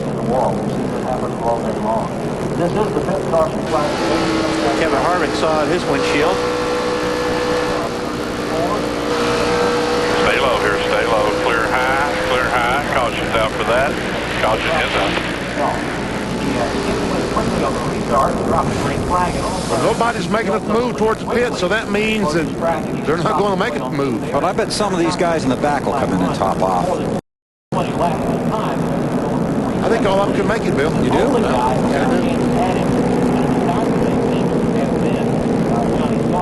Nemechek is in. Rusty's in. I don't know if they can make a green-white checker, though, in case this thing were to... Dave? And Rusty Wallace slowly coming down pit road right now. We'll see what they do. We know they are going to top off on fuel and perhaps make it to the end. Teams, as I was checking at that last restart, were around maybe 10 laps short of making it on fuel. You can see they're going to take a windshield tear-off off, give Rusty a clearer view, make no changes, but top off that fuel tank. We'll see. Mike Wallace in the pits. What they were doing, it's like they were checking the tires. Marty, what do you think? Are they going to stay out the rest of the day or what? Well, I think most everybody, BP, cannot make it on fuel. I know Biffle's team is right now about 10 laps short. They had debated coming in this time taking fuel only, but Biffle said tires are going to be so critical here at the end of this race that pitting now did not make sense to him. That's why they decided to stay out. 68 laps to go. Okay. I just think some of them might be able to make it. Coming up next, NBC Sports has horsepower of another kind. It's the Breeders' Cup preview, Road to the World Thoroughbred Championships. And in 3 weeks, don't miss racing's richest day as the finest thoroughbreds in the world take to the track at historic Belmont Park for the Breeders' Cup. That's the Breeders' Cup preview coming up next right here on NBC and the Breeders' Cup on October 29th. Field just got the one to go. This sets up an interesting situation. Those guys topping off here and whether or not guys can really make it. And two other things to watch for right here. Biffle seeing if he can pull away from the pack and how that one car of Johnny Sauter is going to behave. Joe Nemechek, one of the cars on pit road. Matt, you're watching him today. Well, Gary was telling Joe Nemechek that basically they are in middle of the road as far as fuel mileage. Even coming in to top off, at this juncture, they are still 2 laps short of making it. Okay. You're puzzled, aren't you, man? I am puzzled. When somebody give you some bad information in the garage? I guess, because somebody told me they could run 72 laps down there. You want to tell us who that somebody is? No. They have waved off the restart. Some debris on the track they want to take care of. So we go through the garage and we ask teams basically, what's your fuel mileage going to be? Ask them every week. Most guys are pretty straightforward with you. And sometimes you get a guy that'll say, look, I can do this, but don't tell anybody I can do it. Dave? Bill, my math is take what they say and add 5. Add 5? Add 5. Okay. Hey, Marty, ask Newt if he can make it. And we want a straight answer. Okay, BP. Here's the other caveat for the 66 is that they didn't get a lot of practice. They were trying to figure out the car all day, so they never got a good fuel mileage reading. So now your bad fuel mileage reading, it may cost you. Can you make it all the way on fuel? Yeah, we got a monster under the hood, that Ralph Shakes motor, and it's sucking a lot of fuel. So, you know, when you run that fast, it's going to go. So I don't think we can make it all the way. If we had to try it, we would maybe try it. Just have to see. I think there'll be another caution for the end. The decision not to come down this time, Biffle saying just tires too important? Yeah, tires are more important, and he knows what he's doing, and I agreed with it. I just had to have that option to have him ready in case everybody behind him did. So I didn't think they would. We'll be okay. So after some recalculation, they think they're going to be about 3 to 4 laps short, but again, they never got a good fuel mileage read in practice yesterday. Well, I guarantee you they won't pit with 3-4 laps to go. Or 15 to go. Oh. So they're going to roll the dice. They're going to roll the dice. And we have 24 cars on the lead lap. you know, if they have a caution flag 15 laps from now, they're not going to give up that track position. Track position will be just as important tomorrow. The Banquet 400 for the NASCAR Nextel Cup Series 4th race in the chase for the championship. We've got it on NBC at 1:30 Eastern Time, beginning with the Bank of America countdown to green. Man, there's 6 more races to go after tomorrow. Boy. In every race, you can't wait to see what happens It's gonna be at fun. the end Yeah. and what it looks like at the end of the race. Pace vehicle heads for pit road. 66 to go as Biffle brings him to the line.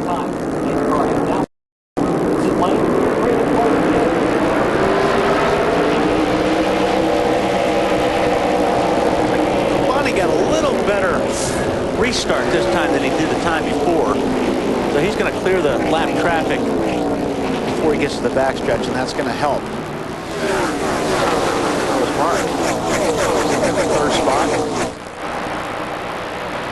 They dive into 3.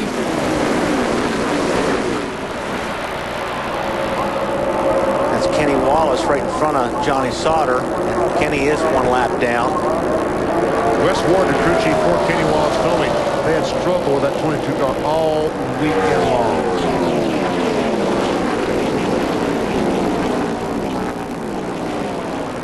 David Green was the lucky dog on that last caution in the 27 car. This racing back in here is pretty intense. And you talked about Todd Bodine in that 34 car, which has been Randall LaJoie's ride, and he basically said they're going to experiment with Todd for 2 weeks to see if they can make the cars a little bit better or the team a little bit better before Randy gets back on board. They've lost that Dollar General sponsorship for next year. Right over the bow of Rusty Wallace.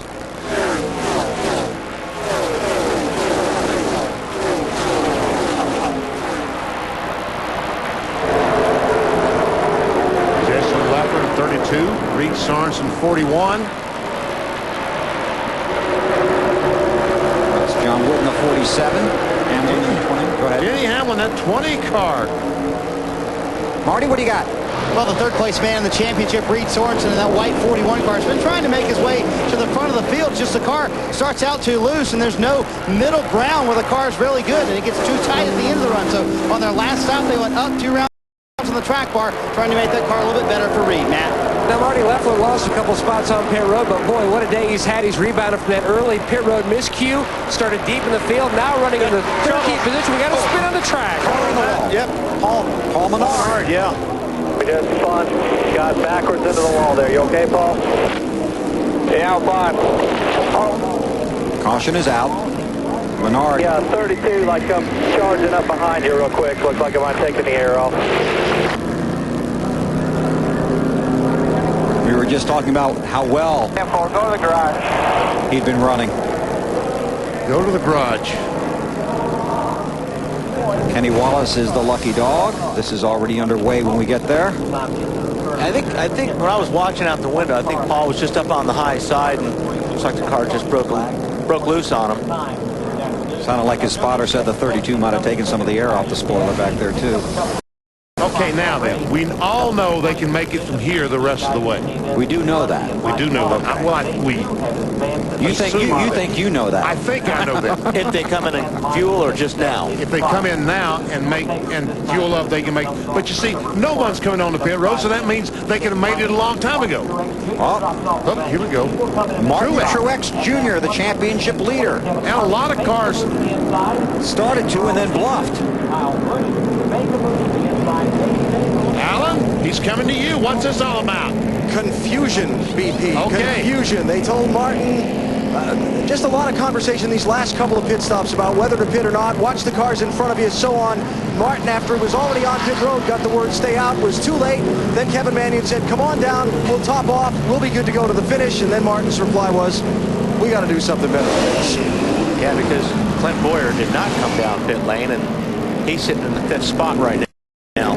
So Martin's got a lot of cars to pass to make up for that miscue. But he's got a lot more fuel too. And there's no real reason to take tires there because they haven't run any green flag laps hardly. They've only run 3 or 4 green flag laps. So I just feel like these cars in the front, can run 65, 70 laps, and with all these caution flags, I think he's taking the fuel out of the equation. And track position is so doggone critical. We're going to find out. Yeah, there's a lot of, well, I mean, not a lot of cars, but there's 15 cars or so that are a lap or more down. 24 cars running on the lead lap. So when they double up on the restart. Yeah, that's just more cars that Martin's got to try to get his way through. Yeah, that's right. He's not going to start 24th. He's going to start, let me see, about 40th. Yeah. As long as they don't wreck in front of us.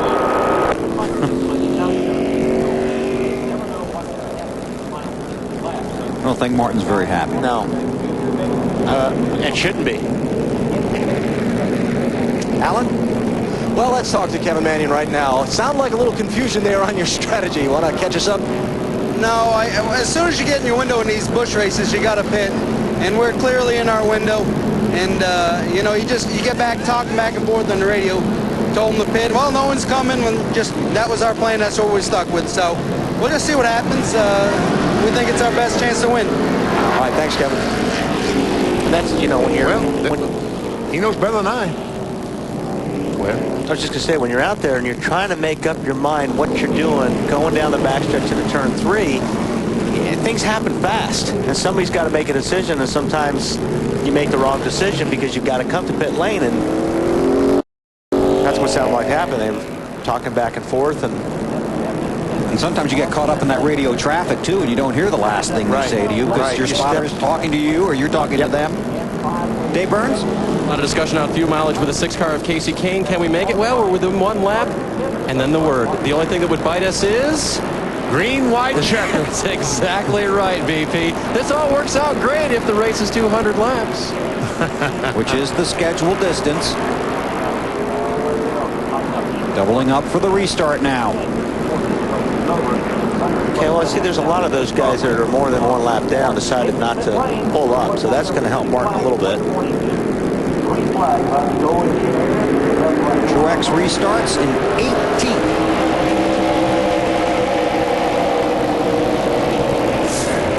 There could be another caution. There might be. Boy, Biffle gets away, doesn't he? Labonte was able to clear the 10-car Brent Sherman. Yeah, that's Bobby's best restart right there, the last 3. But Mark, the 9-car, still hung up on the outside. Now he finally gets in front. And here comes Bobby Labonte in that 19 car. They're really, I was just going to say, they're trying to wreck behind him, but they decided to. Don't come back across the racetrack, Brent. I don't think he wanted to.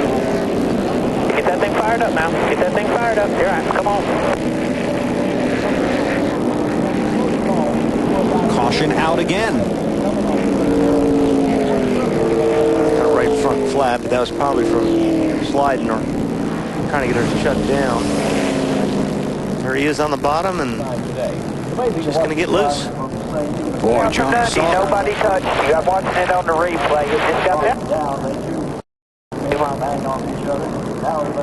See there again, the driver asked the spotter, what happened? Yeah. Who hit me? Well, no one hit you. That's not the answer the driver wants. No. So we'll get ready to re-rack. You want to be mad at somebody. Todd Bodine is the lucky dog, and he'll come around, be back on the lead lap.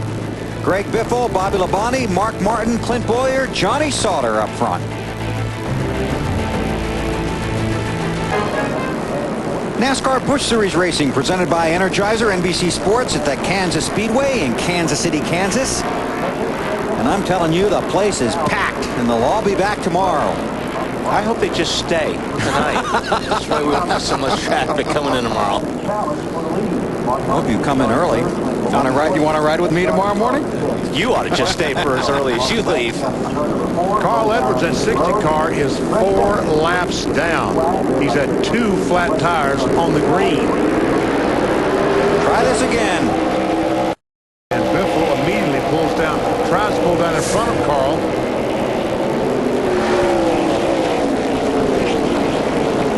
And we do want to correct, there was no lucky dog awarded there. No lucky dog on that last caution. I think Brent Sherman was initially going to be the lucky dog, and since he was the cause of the caution flag. When they reviewed it, it's exactly what they found out. Labonte in second. On board with Bobby, looking at the race leader. We watch the leaders and check in with Dave. And I'm going to stay out of the way, but talk to Paul Menard as this guy's going to work on this 11 car. Paul, what do you think happened out there? I have no idea. Car just got really loose and snapped. Obviously hit the wall. I don't know if it was arrow and I just lost it or got a little help from behind. Really have no idea. I backed off early because we're running in a pack. And I don't know if I got run over from the back, but probably just arrow loose and I lost it.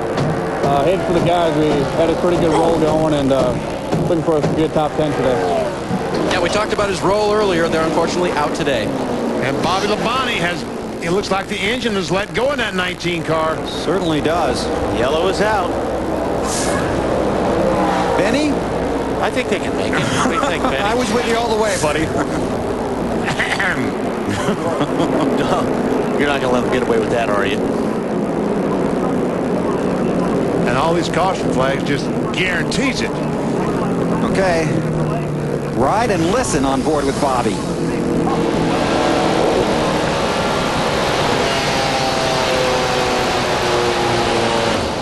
Oh, it makes a lot more noise than that. I was going to say, that's quiet. Yeah. Usually you hear lots of large metal noises. Did he feel it coming? Clanking. Shut it down in time? No. Well, I think it was gone by the time he shut it down. That looked like it happened pretty fast. Back used to when you blew them up, all the pieces bounced off the racetrack, came up, hit the underside of the car. And, it made a lot of racket. Is that the voice of experience there, Benny? Sometimes you can feel the car will slow down. What we call the motor will tighten up, and it actually starts to slow down, and then you can catch it. But sometimes it just go pretty fast. And Carl did a good job not running into the back of him there, too. It was pretty good. He takes his helmet off and trying to hang it up. He did hang it up. You see this note I was just given? I don't know if I'd read that or not. It says that Todd Bodine is the lucky dog.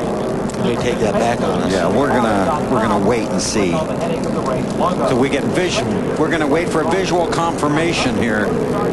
It has been confirmed by our friends in race control. Thank you. Only the best working up here with us. And working hard. And Mark Truex has moved up to 15th, and that's with very little racing, too. These cautions are actually helping him. Because the leaders will go out and he'll work through traffic, and he's losing a lot of track time between him and the leaders, but the yellows come out and erase all that. He needs about 2 or 3 more of these. That's right. He passes 2 or 3 cars, and then the 4th place car's gotten a gap on him. A caution flag brings him back on the back bumper, that 4th car in front of him. 150 laps are complete. Greg Biffle leads. We'll try and do some green flag racing when we come back to Kansas City.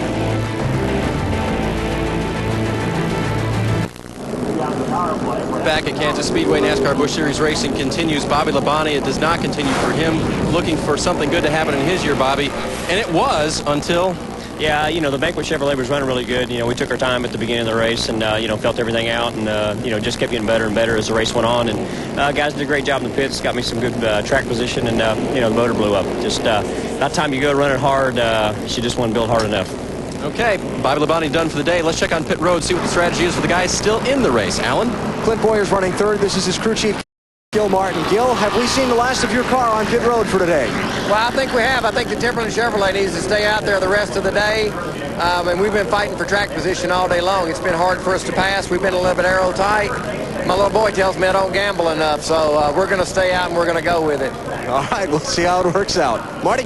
Well, Newmore, can your 66 car now go the rest of the way? Very close, very close. He's been saving gas, and he's been doing a great job with it. And I think we can go all the way if we have to. We'll see. I think that's probably what we're going to do. Every time the caution comes out, he jokes, should we pit now? Should we pit now? And the answer is always, no, Greg, stay out there. Matt? Pat, how close are you? We're still pretty short. We're about 6 green flag stops short with the Benzol Ford, so we're going to have a prop pit tires on when we get a caution here. Get ready for the restart. I don't believe either of them. I mean, he's had 4 caution flags to pit, and he hasn't pitted yet. Of the last 27 laps, only 9 have been run under the green. So 18 laps under the caution flag. It's easy to save gas under caution. Yes, it is. Here we go again. Look who's right behind the race leader. At 9 car, Mark Martin. Clint Boyer's in third. This could be a big points day for him if he can stay right there and Martin gets hung up in traffic, but Truex has moved to the 16th spot. Johnny Sauter, that 1 car, seemed to be struggling a little bit with the traffic. His first couple of laps, he doesn't seem quite as fast as he is after he gets going. Biffle, Martin, Clint Boyer. There's Johnny Sauter trying to get around Justin Labonte.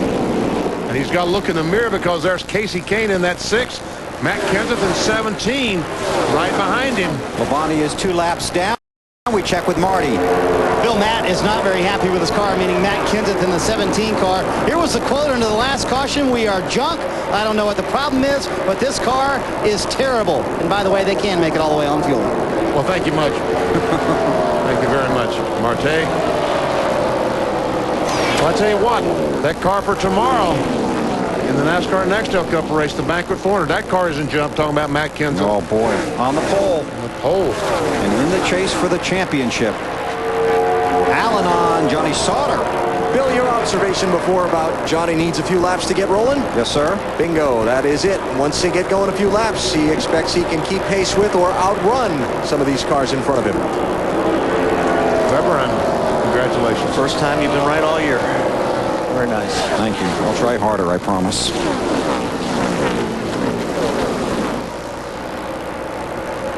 It does look like that he's put a few car lengths on the 6 car. Casey Kane talking about Johnny Sauter in that blue 1. But the problem is he's already lost, 2 seconds on the leader.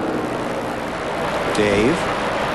William, that 6 car of Casey Kane, I guess you could say he's a hungry driver trying to make his way to the front of the field here. He is a car who can make it if he'll just conserve a little, which he has been doing under caution. And as far as the handling goes, they feel like they've gotten a lot of the problems out of the 6, so he may be able to race to the win. So, Dave, he's trying to migrate to the front. Is that correct? Yes, you could say that. And you just did. Well, yeah, not normally, though. That's something that Ducks did or something. Biffle is pulled out to lead by just under a second over Mark Martin. There's Kane. Ashton Lewis, Mike Wallace. Wallace in the 38. Dave Blaney in the white 31. Like Joe Nemechek, the 87 car in front of these fellas. It's Brent Sherman who brought out the caution a few laps ago. 22 of Kenny Wallace off the pace. Allen? Hang on. He's got to find somebody to tell. You want me to tell you what's going on, right? Yeah. And I just said, hang on, I got to find somebody to tell me what's wrong. We'll wait I'll here. be with you in just a second. Oh, no. I'm getting ready to wreck right now, so whatever it is. Hey, Allen, never mind. We found out. However, it's not a flat tire, it's a loose wheel. He thinks it might be a flat tire, but he can't figure out whether it's the left rear or the right rear. Or did he just say that? He said loose wheel. He said it might be a loose wheel. He thinks it's a loose wheel. Hey, you can count on me. I've got the story for you right here. You got a lot of guys down there today, though, don't you? I'll tell you what. It's been a busy day.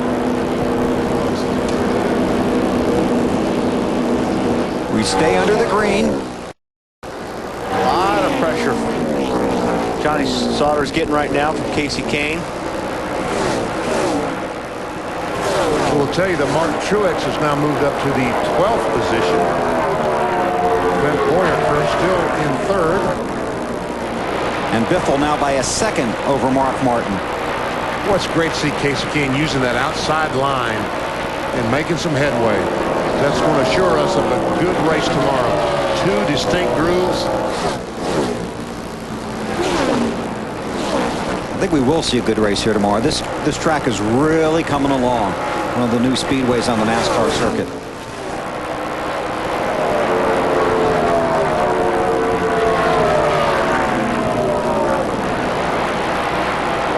Kane staying up high. like he gets a little bit of ground coming off of turn 4, but can't really do anything with him. Alan, you got more on Kenny Wallace? Yeah, well, you know what those lug holes in the wheel look like when the tire's loose? Yeah, it's pretty bad. Yeah, they get kind of oval instead of round. That's what's up on Kenny Wallace's left rear tire that just came off the car. Boy, I can't imagine that feels too good when that starts vibrating around. Dave Burns. We've been talking about Casey Kane in the 6 car, but we've seen a variety of different drivers in that car this year, including Erin Crocker, who you see in the left part of your screen there. Erin not in the car today. She's next going to be in a car at Memphis Motor Speedway, but listening all day long. Earlier I spoke about a 20-lap period where they discussed the changes on the car, and they talked about what worked and what didn't work and what they should do next time. That's all valuable data for Erin as she learns not only how to drive these things, but how to tune them and what to look for. She was watching the monitor, wasn't she? And she saw herself on TV.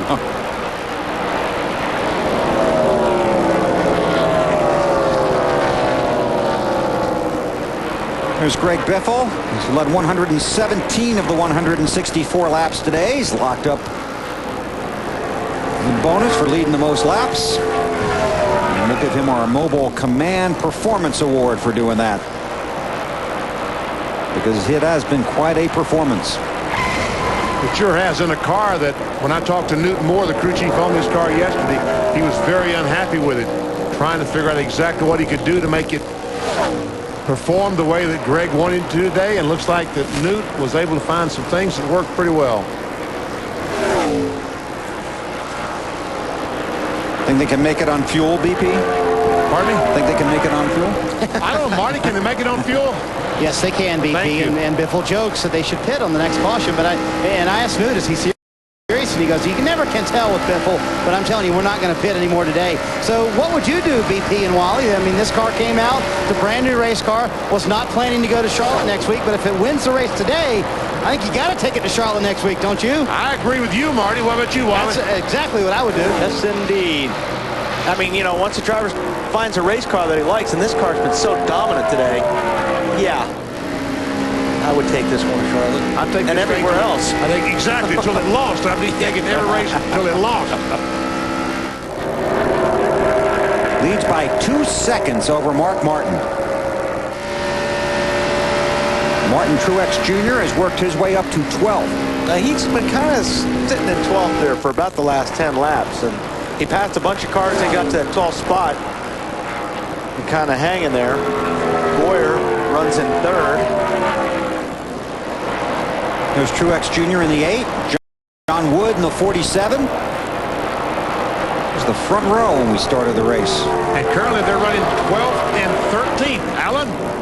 Well, Wally's right. Martin Truex Jr. has been hung in 12th place for a while there, BP. Says he can't get the car to turn. He's not gaining on the cars in front of him. His crew chief, Kevin Mannion, just said, do the best you can. We know you're trying as hard as you can. If we get a caution, we'll try and fix it. That could be interesting to see. Yeah, it really wouldn't. And, I mean, he may lose a spot here, Alan, and we're showing Boyer has taken the lead in the championship at the moment as they run right now, and this isn't going to help Truex at all. Losing another spot. A few weeks ago, Martin 204 points in front in the race for the Busch championship. Oh, and now he's 10 behind Clint Boyer. And I tell you, if Clint Boyer had to take the lead, I don't think we could have found a better place than here in Kansas. Because? He's from Emporia, Kansas, and where he started his driving career, where they announced last year at this racetrack that he would be driving the 2-car this year for Richard Childress.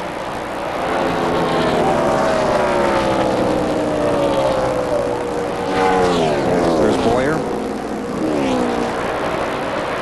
3.3 seconds behind Biffle. And Boyer in this 2-car, they started off 2005 slowly, and you wondered, was he going to get the job done? But about halfway, it's like the light turned on. He has just been phenomenal. Alan? Well, Benny, I talked to Clint Boyer about racing for this NASCAR Busch Series championship before the race today. He said, I've won championships before. And, you know, there's more money, there's more pressure, there's certainly more press at this level. But it really comes down to the same thing. Get the most you can out of every race. Keep your eyes on the guys you're racing with and play it smart. They played it smart today. Clint was back in traffic at the start of this race in 10th spot. Didn't push it too hard. Took care of his car in the first run. And you certainly would have to say that the strategies worked out for him as well, too. He is so excited to be in this position contending for this championship. And so very calm about it. Calmer than you'd think. He is pretty laid back. He's got a bit of a problem now because Johnny Sauter in that one car. Well, that Sauter had outrun him about half second the previous lap, but that lap Boyer was a little bit faster than Johnny Sauter. Clint has been in the top 5 of the championship standings since the second race of the season. And Mark Martin is on the apron of the racetrack. I think he's got a flat tire. 2 rounds down right rear. 2 rounds down right rear. 2 tires again. 2 rounds down right rear. Right front. No, Pat, I need some air in the tire. Right. Go ahead, Matt. And you could hear Mark on the radio. He screamed on the radio half a lap ago. And the guys jumped up on the wall. He is away now. Moments before that, when he came by a lap ago, Pat said, look, our worst mileage has us at 5 laps shy of making on fuel. Our best is half a lap. So do all you can to conserve. I don't think they were going to hit again until they had this issue with the tire. The crew guys are looking it all over right now. We'll get back to it in a moment. Yeah, the right front tire, as Wally pointed out, was flat on the 9 car. So that's Mark had that problem. Edwards has had some tire issues today as well. 2 flats. J.J. Yaley currently running in the 7th position, and he started today 41st. J.J., way to go. On the back door of Harvick.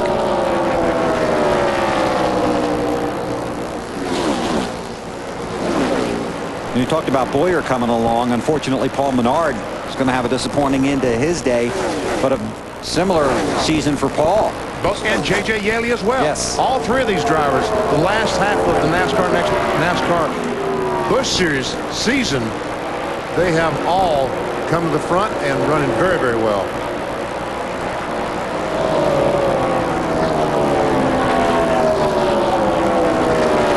Is right behind these guys in the 5, and behind him is Denny Hamlin in the 20, who started 31st and runs 8th.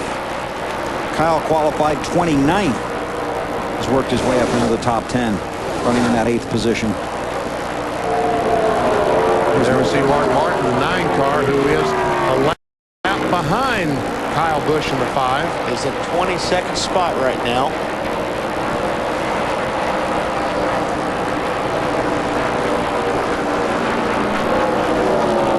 Biffle is the race leader. Let's work in a top 10 through the field here. Marty, get us started. And Bill Greg showing why he's so good at this racetrack. His worst finish here in the Busch Series is 4th, trying for his first ever Kansas win. He's asked for 2 things from his team. The distance, he is ahead of 2nd place, and the 2nd place man's lap time. That's all he wants. They are good to go on fuel. Alan? Well, Clint Boyer came out here to test at Kansas about a week and a half ago, stayed here, meeting with family, friends. He said he had to go back to North Carolina for a couple days to get some rest before he came back here to race. He's given those friends and family a great show here today. Johnny Sauter just called into crew chief and team manager Mark Reno, asking about his lap times, wanting to know how he was comparing to Clint Boyer and to the race leader. He still hasn't given up on that win thing. Dave? Casey Kane should be good to go for fuel till the end of the race. Car has been handling a little bit better. 4-star for Casey here. By far the best he's run so far here at Kansas Speedway in the Busch Series. Matt. Dave, this is not so bad for a guy who said his car was junk earlier. That's Matt Kenseth, currently in the 5th position. Car is still way too tight for Matt, driving the car that he won Atlanta with last year, hoping to finish here in the top 5. Matt? And J.J. Yaley had a great run here last year, but he had to pit late, lost the track position, finished 6th. He's saying right now that he is staying out till the end. They can make it on fuel. Dave Burns. points. 21 of Kevin Harvick should be able to make it on fuel. His problem will be tires. He's been complaining about not having any for quite some time now, and the car just doesn't want to turn for him as well. Matt? And Kyle Busch, what a run he has had. He's been at the back. He's worked his way up to the front. The car hasn't been perfect, but he has really searched around trying to find different lines to help the car. It's been a little loose most of the day, though. He is running in the 8th position. Snyder? Matt, Denny Hamlin started the day in 31st position. Currently, he is running in the 9th position. Tomorrow, he'll make his Cup Series debut in the number 11 of FedEx car. Right now, Denny's car just a little bit too tight. What has been most of the day, Matt? And Jason Leffler rebounded from that pit road miscue, working in the top 10, trying to improve on that. He's had a great run with his team, 3 straight top 10 finishes. The car, though, a little tight on exit. And the 5 crew is getting ready for a possible pit stop. Caution. Caution is out. T.J. Bell has made contact with the outside retaining wall. 83 of Reigns is the last car on the lead lap in the 21st position. Was he a lap down? No, he's Martin. There are 21. That's what I was waiting for. You know, I'm waiting for that official confirmation. But there are 21 cars on the lead lap. What I was going to say is Martin may be the lucky dog. There you go. You're exactly right. And we're getting some kind of confirmation. Mark Martin is now officially the lucky dog. And Paul Menard has returned to the race in the 11 car. There he is, 42 laps down in the 37th position. Well, he can go by Bobby Labonte and pick up another position. Paul Menard can. All right. Now then, with 17 laps to go, will these guys stop and give up track position? There'll be people stopping. I don't know if it'll be the guys in front, but... Yeah, just how far back is the line going to go, Marty? Well, BP, there's a bit of an issue. T.J. Bell's car has no brakes, and he's stuck here on pit road, and he was stopped in Greg Biffle's pit.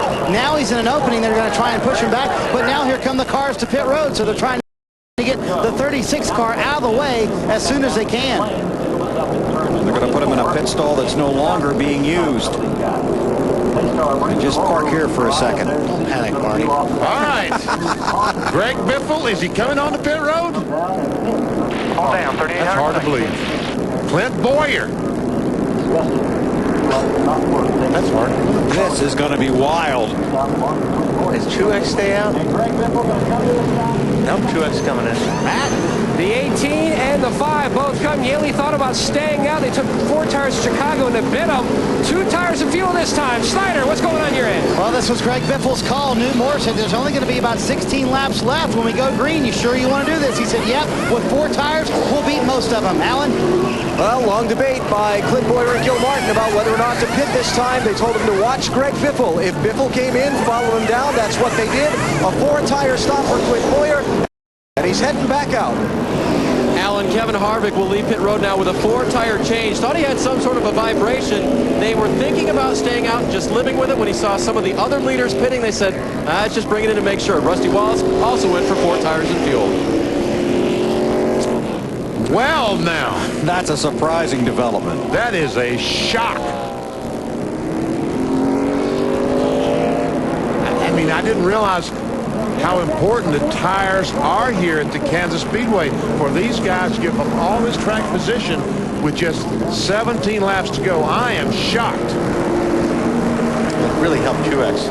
Sure Those did. guys cranked off a really nice pit stop. And did they change 4 or just 2 rights? I didn't see that, but they made up a lot of ground in the pits. Allen's working on that right now. 2 tires for Matt Kenseth in the 17 car. 2 for Martin Truex, a 2-tire stop. So I can't wait for this cars to go by and the computer to update and tell us how many cars stayed out.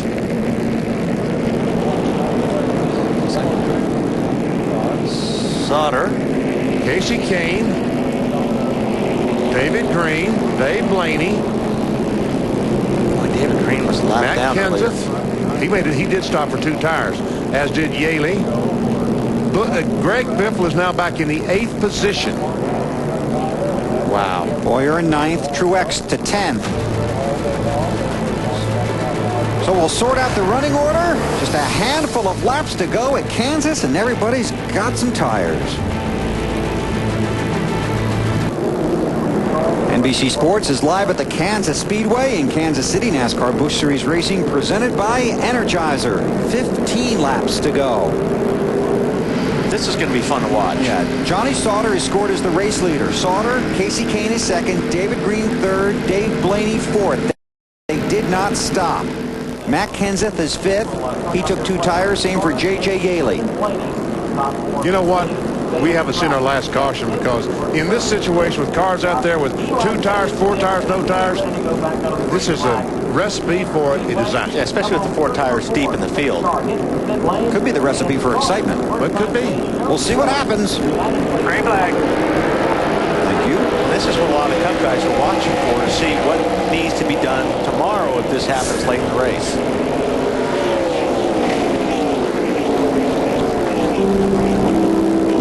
Right now, track position is working out for that one car.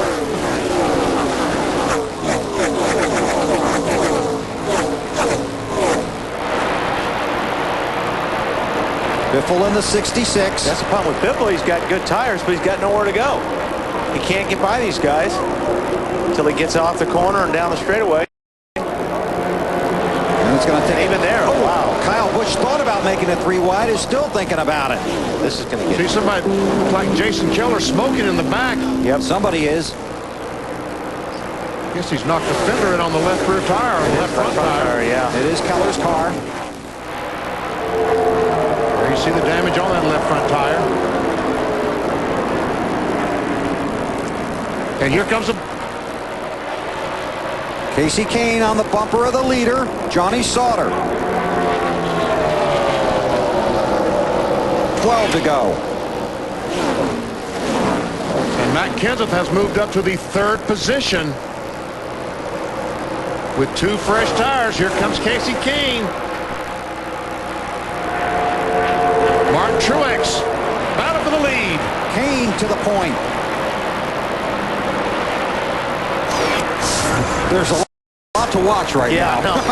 We're watching out the window on the screen, and Kenseth that last lap was about 0.3 of a second faster than the leader. But look at Biffle all the way up to 4th, right there. Boy, he must be flying. Got through that traffic. A tire rub reported on the 18 of J.J. Yaley. Yeah, they really got boxed up on that restart. There's a lot of guys running into each other. Marty? Biffle trying to prove that the request for those 4 tires was the right call, and he said, give me some help with Matt Kenseth, asking them to help him move over a little bit so Biffle can have some room. Clearly he's coming, but does he have enough time with only 10 to go? Oh, I think he does, as fast as he's going right now. And Kenseth won't be an issue here, I don't believe.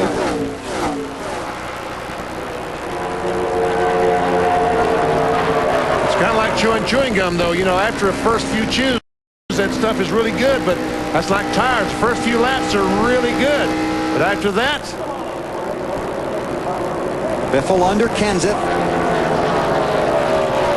That's for 3rd. He's got 2 more cars to catch. And he'll catch him pretty easy. His car's a bunch quicker right now. Remember, Johnny Sauter is a determined driver. He's in 2nd in that blue car. Thing is, as good as Biffle's car is working, he can get that blue car loose if he wants to. If he wants to just drive right up behind him. Boyer loses spot to Harvick. That's surprising there. Yeah, puts him in 6th position. Meanwhile, here comes Biffle. Trying to get on the inside of Sauter. Can't quite make it. Working on Sauter for 2nd. And see, it gets bumper right on that rear bumper. Got the car loose, and there was nothing the one could do right there. We watch this. Alan, what do you got? Clint Boyer has just come on his radio. I've got a loose wheel. Oh. Keep an eye on him, see if he pits. He's very, very slow, talking about Clint Boyer. Meanwhile, Biffle is taking over that 2nd spot. Boyer's coming in.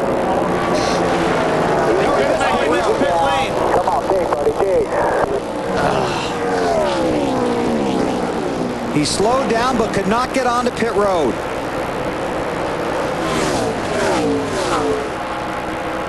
6.5 laps to go. Caution, lucky car crash, turn 2. Mike Wallace, Todd Bodine. T2 just stopped us, boys.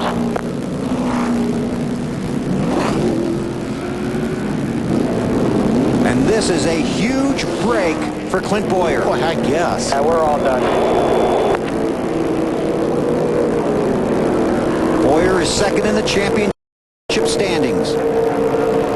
Well, the fact that he can pit on the caution flag is a huge break, but the fact that he has to stop it all is going to be a disaster for him. But it could have been a lot worse. They're going to make the best of a bad situation right here.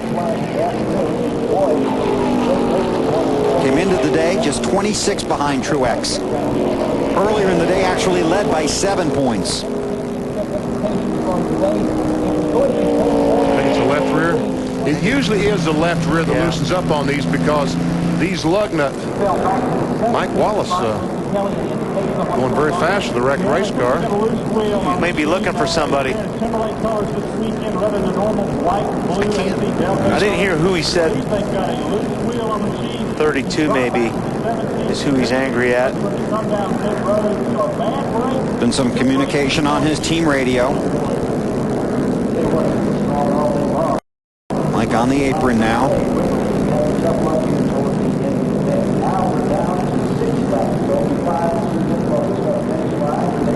We heard the comment that some car, the spotters say that so-and-so dumped us. And Matt has said it was the 32 car made contact with Mike Wallace.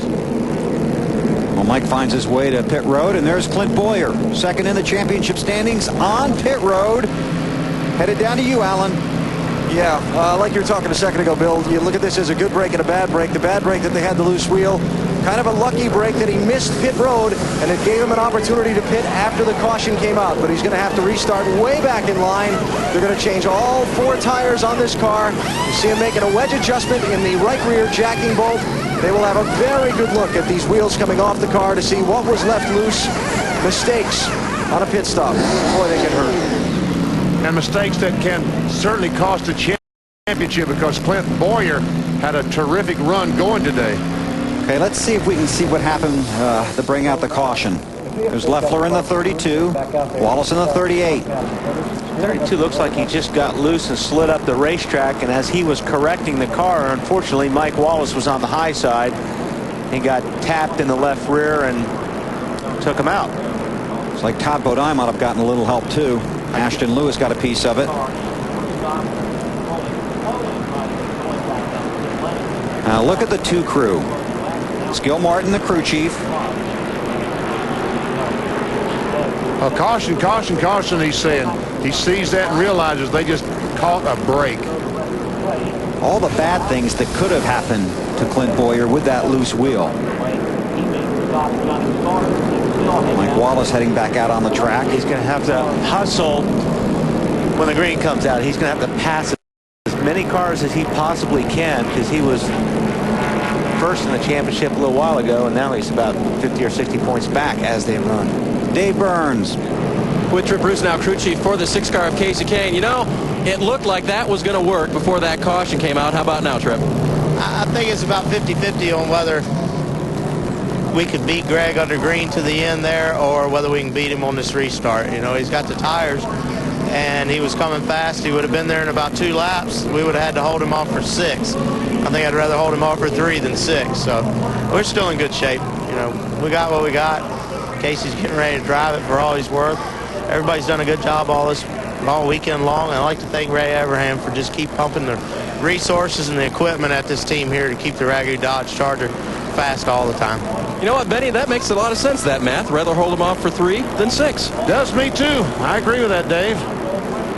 Mike Wallace was black flag heading him back to pit road, then got hit with a speeding penalty. I don't think it's going to matter if it's 3 or 6. No. They announced in Richmond that next year this 6 car will run about 23 races, and Casey, Kane, Jeremy Mayfield, and Scott Riggs will be the drivers next year. Dave? I know, Wally, you thought that wasn't much, but gosh, it's something. I'm just watching from up here, Dave, and seeing how fast that 66 car is. Very fast. But they got to cling to something, right? Yeah. There you go. There's always hope. Yep, 3 to go. We'll see what happens.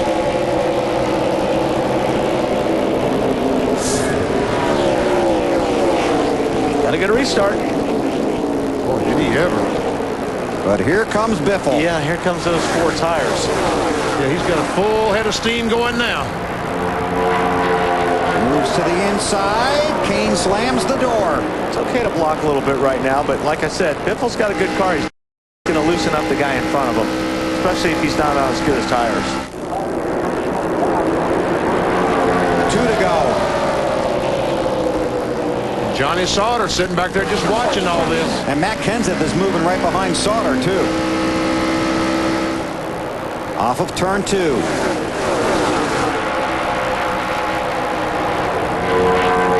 Biffle looking at the back fender of Casey Kane. Kane down low. Check the bottom, bud. Here comes Biffle looking on the inside. Dead even as they come to the white flag. Oh, and Casey Kane's not going. He's going to run hard on the outside. Biffle, he's still there. Loose. He's still there. Oh, Whoa, I'll tell you what. what a job both of those drivers did. That was impressive. At the beginning of the day, we talked about how this track has earned a reputation for producing close finishes, and here comes another one. Greg Biffle and Casey Kane out of 4 to the line for the checkers. And Casey Kane has the run. Kane wins. Wow. That is a great job. Wow. I did not think Casey Kane could hold them off. Absolutely perfect. That was impressive. Unofficially, Truex Jr., the championship leader, came home 9th. Boyer 16th, the margin 49 points. Dave Burns, you did it, Dave. This is the car owner, Ray Evernham, now in victory lane for the first time in the Busch Series. And Tripp's math worked out. He only had to hold him off for 3. Yeah, great job to those guys. Really want to thank the people from Unilever and Ragu for standing behind us. You know, we started the season slow, but wow, congratulations on them to their first win, Dodge and everybody. It's just and great job, you know, Tripp and these guys. They put this deal together late, and they've been working. They put a lot of late nights, and it's good to see them win. A lot of guys here first time that they've ever won, so it's neat. Great strategy, staying out at the end of this race and holding off one of the faster cars on the day. And look at that. Nobody has left here.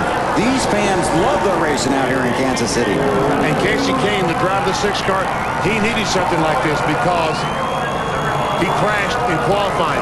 Before he got to the green. Before he came to the green flag today, you know how disappointed he had to be with that.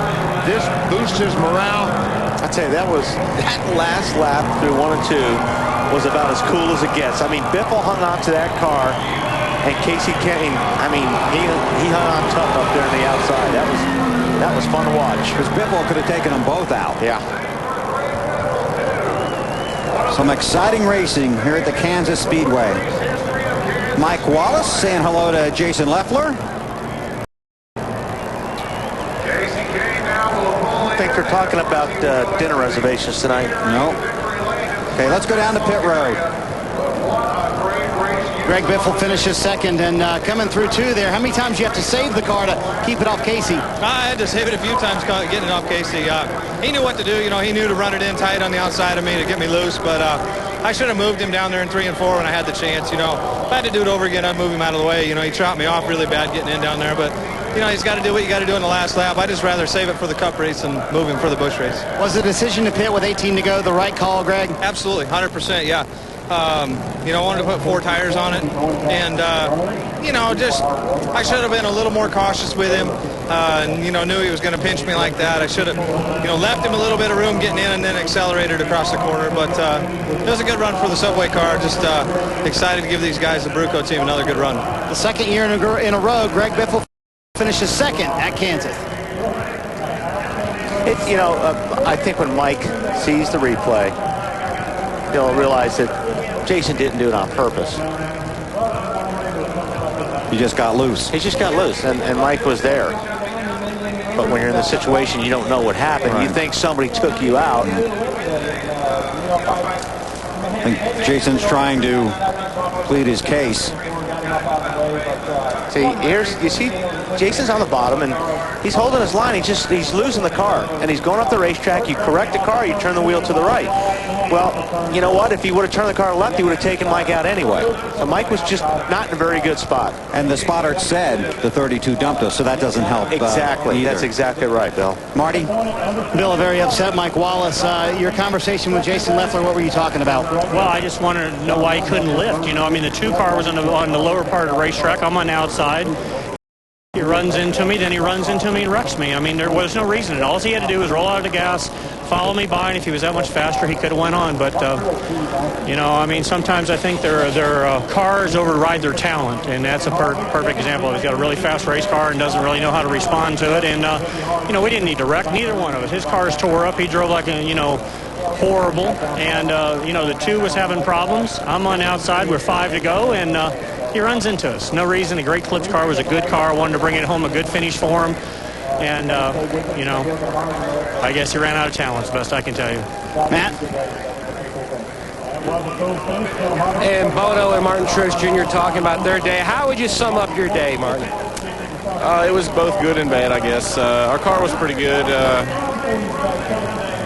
We were decent at the beginning. We got it pretty good through the middle part of the race, and we just pitted at the wrong time. I come down by myself again. I knew we were going to be in trouble, but we were just hoping, I guess, that it went green, or I don't know. I just listen to Bono. He makes the calls, and I don't, you know, if he says pit, I pit. I don't say, you know, I don't stay out and make the call myself because I'm afraid I'll mess up. So, you know, we screwed up today. We got lucky. They had a loose wheel or something, but we had a good car again. Just we can't get anything to go our way when we want it to, but just need to keep running good and try not to give it away. On the positive side, top 10 finish. Dave Burns. Kasey Kahne exiting the 6 car, and the boys have been shaking those beverages up for about 10 minutes now, waiting for a chance to use them. There it goes. Big-time victory for Kasey Kahne here, holding off Greg Biffle at the end. How in the world did you do that on the outside line? Really, I have no idea. You know, Greg had the best car all day. He was the fastest guy here, and we made the right call. Trip told me to stay out. We had old tires. The Goodyears worked well, and just cool to get in victory lane with Ragu, Dodge, Ray Evernham. Everybody gives us a great race car, and I think it had a lot to do with engines. Evernham engines was pretty strong right there, so he definitely was getting through the corner better, but we could kind of draft with him down to use the side of his car and just had a little bit more momentum off turn 4. And did you know that your car was better on the high side or that he would be worse on that low side trying to pass you? Well, you know, he wanted to be on the low side and I wanted to be on the low side, but he got me to the outside, and then it was just a matter of staying real close to him and keeping him kind of loose, and he got to kind of race like that on the last lap. But, you know, Greg had a great car. We just were able to hold him off, and very lucky to do that today. When others pitted and you were still out on old tires, did you think that was the right strategy at that point? I wasn't sure at that point, you know, and then I looked and there was 4 guys behind me, and I got past Johnny pretty quickly, and, you know, from there, I didn't think Greg would be able to catch me that quick, but he caught us pretty quick, so he had a good car. We just were able to beat him. The Dodge guys did a good job today in the pits, you know, all the boys from the Cup side, so it was pretty cool. It's tough wrecking and qualifying today, and this doesn't really make up for it, but it's definitely nice to win a race for Ray, and everybody back at Evernham Motorsports does a real good job, so it's pretty cool to get a victory. He said it all, guys. Kasey Kahne in victory lane. One more look at this finish. Biffle on the inside, Kahne on the outside. To the tri-oval, to the checkers. Almost like last year when Greg Biffle was beaten by Joe Nemechek. Exactly right. Same way. And there is a look at the unofficial standings with 5 to go for the NASCAR Busch Series. Don't forget the chase for the Nextel Cup continues here tomorrow with the Banquet 400 at 1:30 Eastern. And coming up next, it's horsepower of a different kind with the Breeders' Cup Preview Road to the World Thoroughbred Championships. Tomorrow, 1:30 Eastern Time, our coverage begins with the Bank of America Countdown to Green. Matt Kenseth, one of the 10 guys in the chase for the championship, will lead the field to the green flag. For our entire NBC Sports crew, I'm Bill Weber. Thanks for having us in for the race. Now let's throw it to Tom Hammond.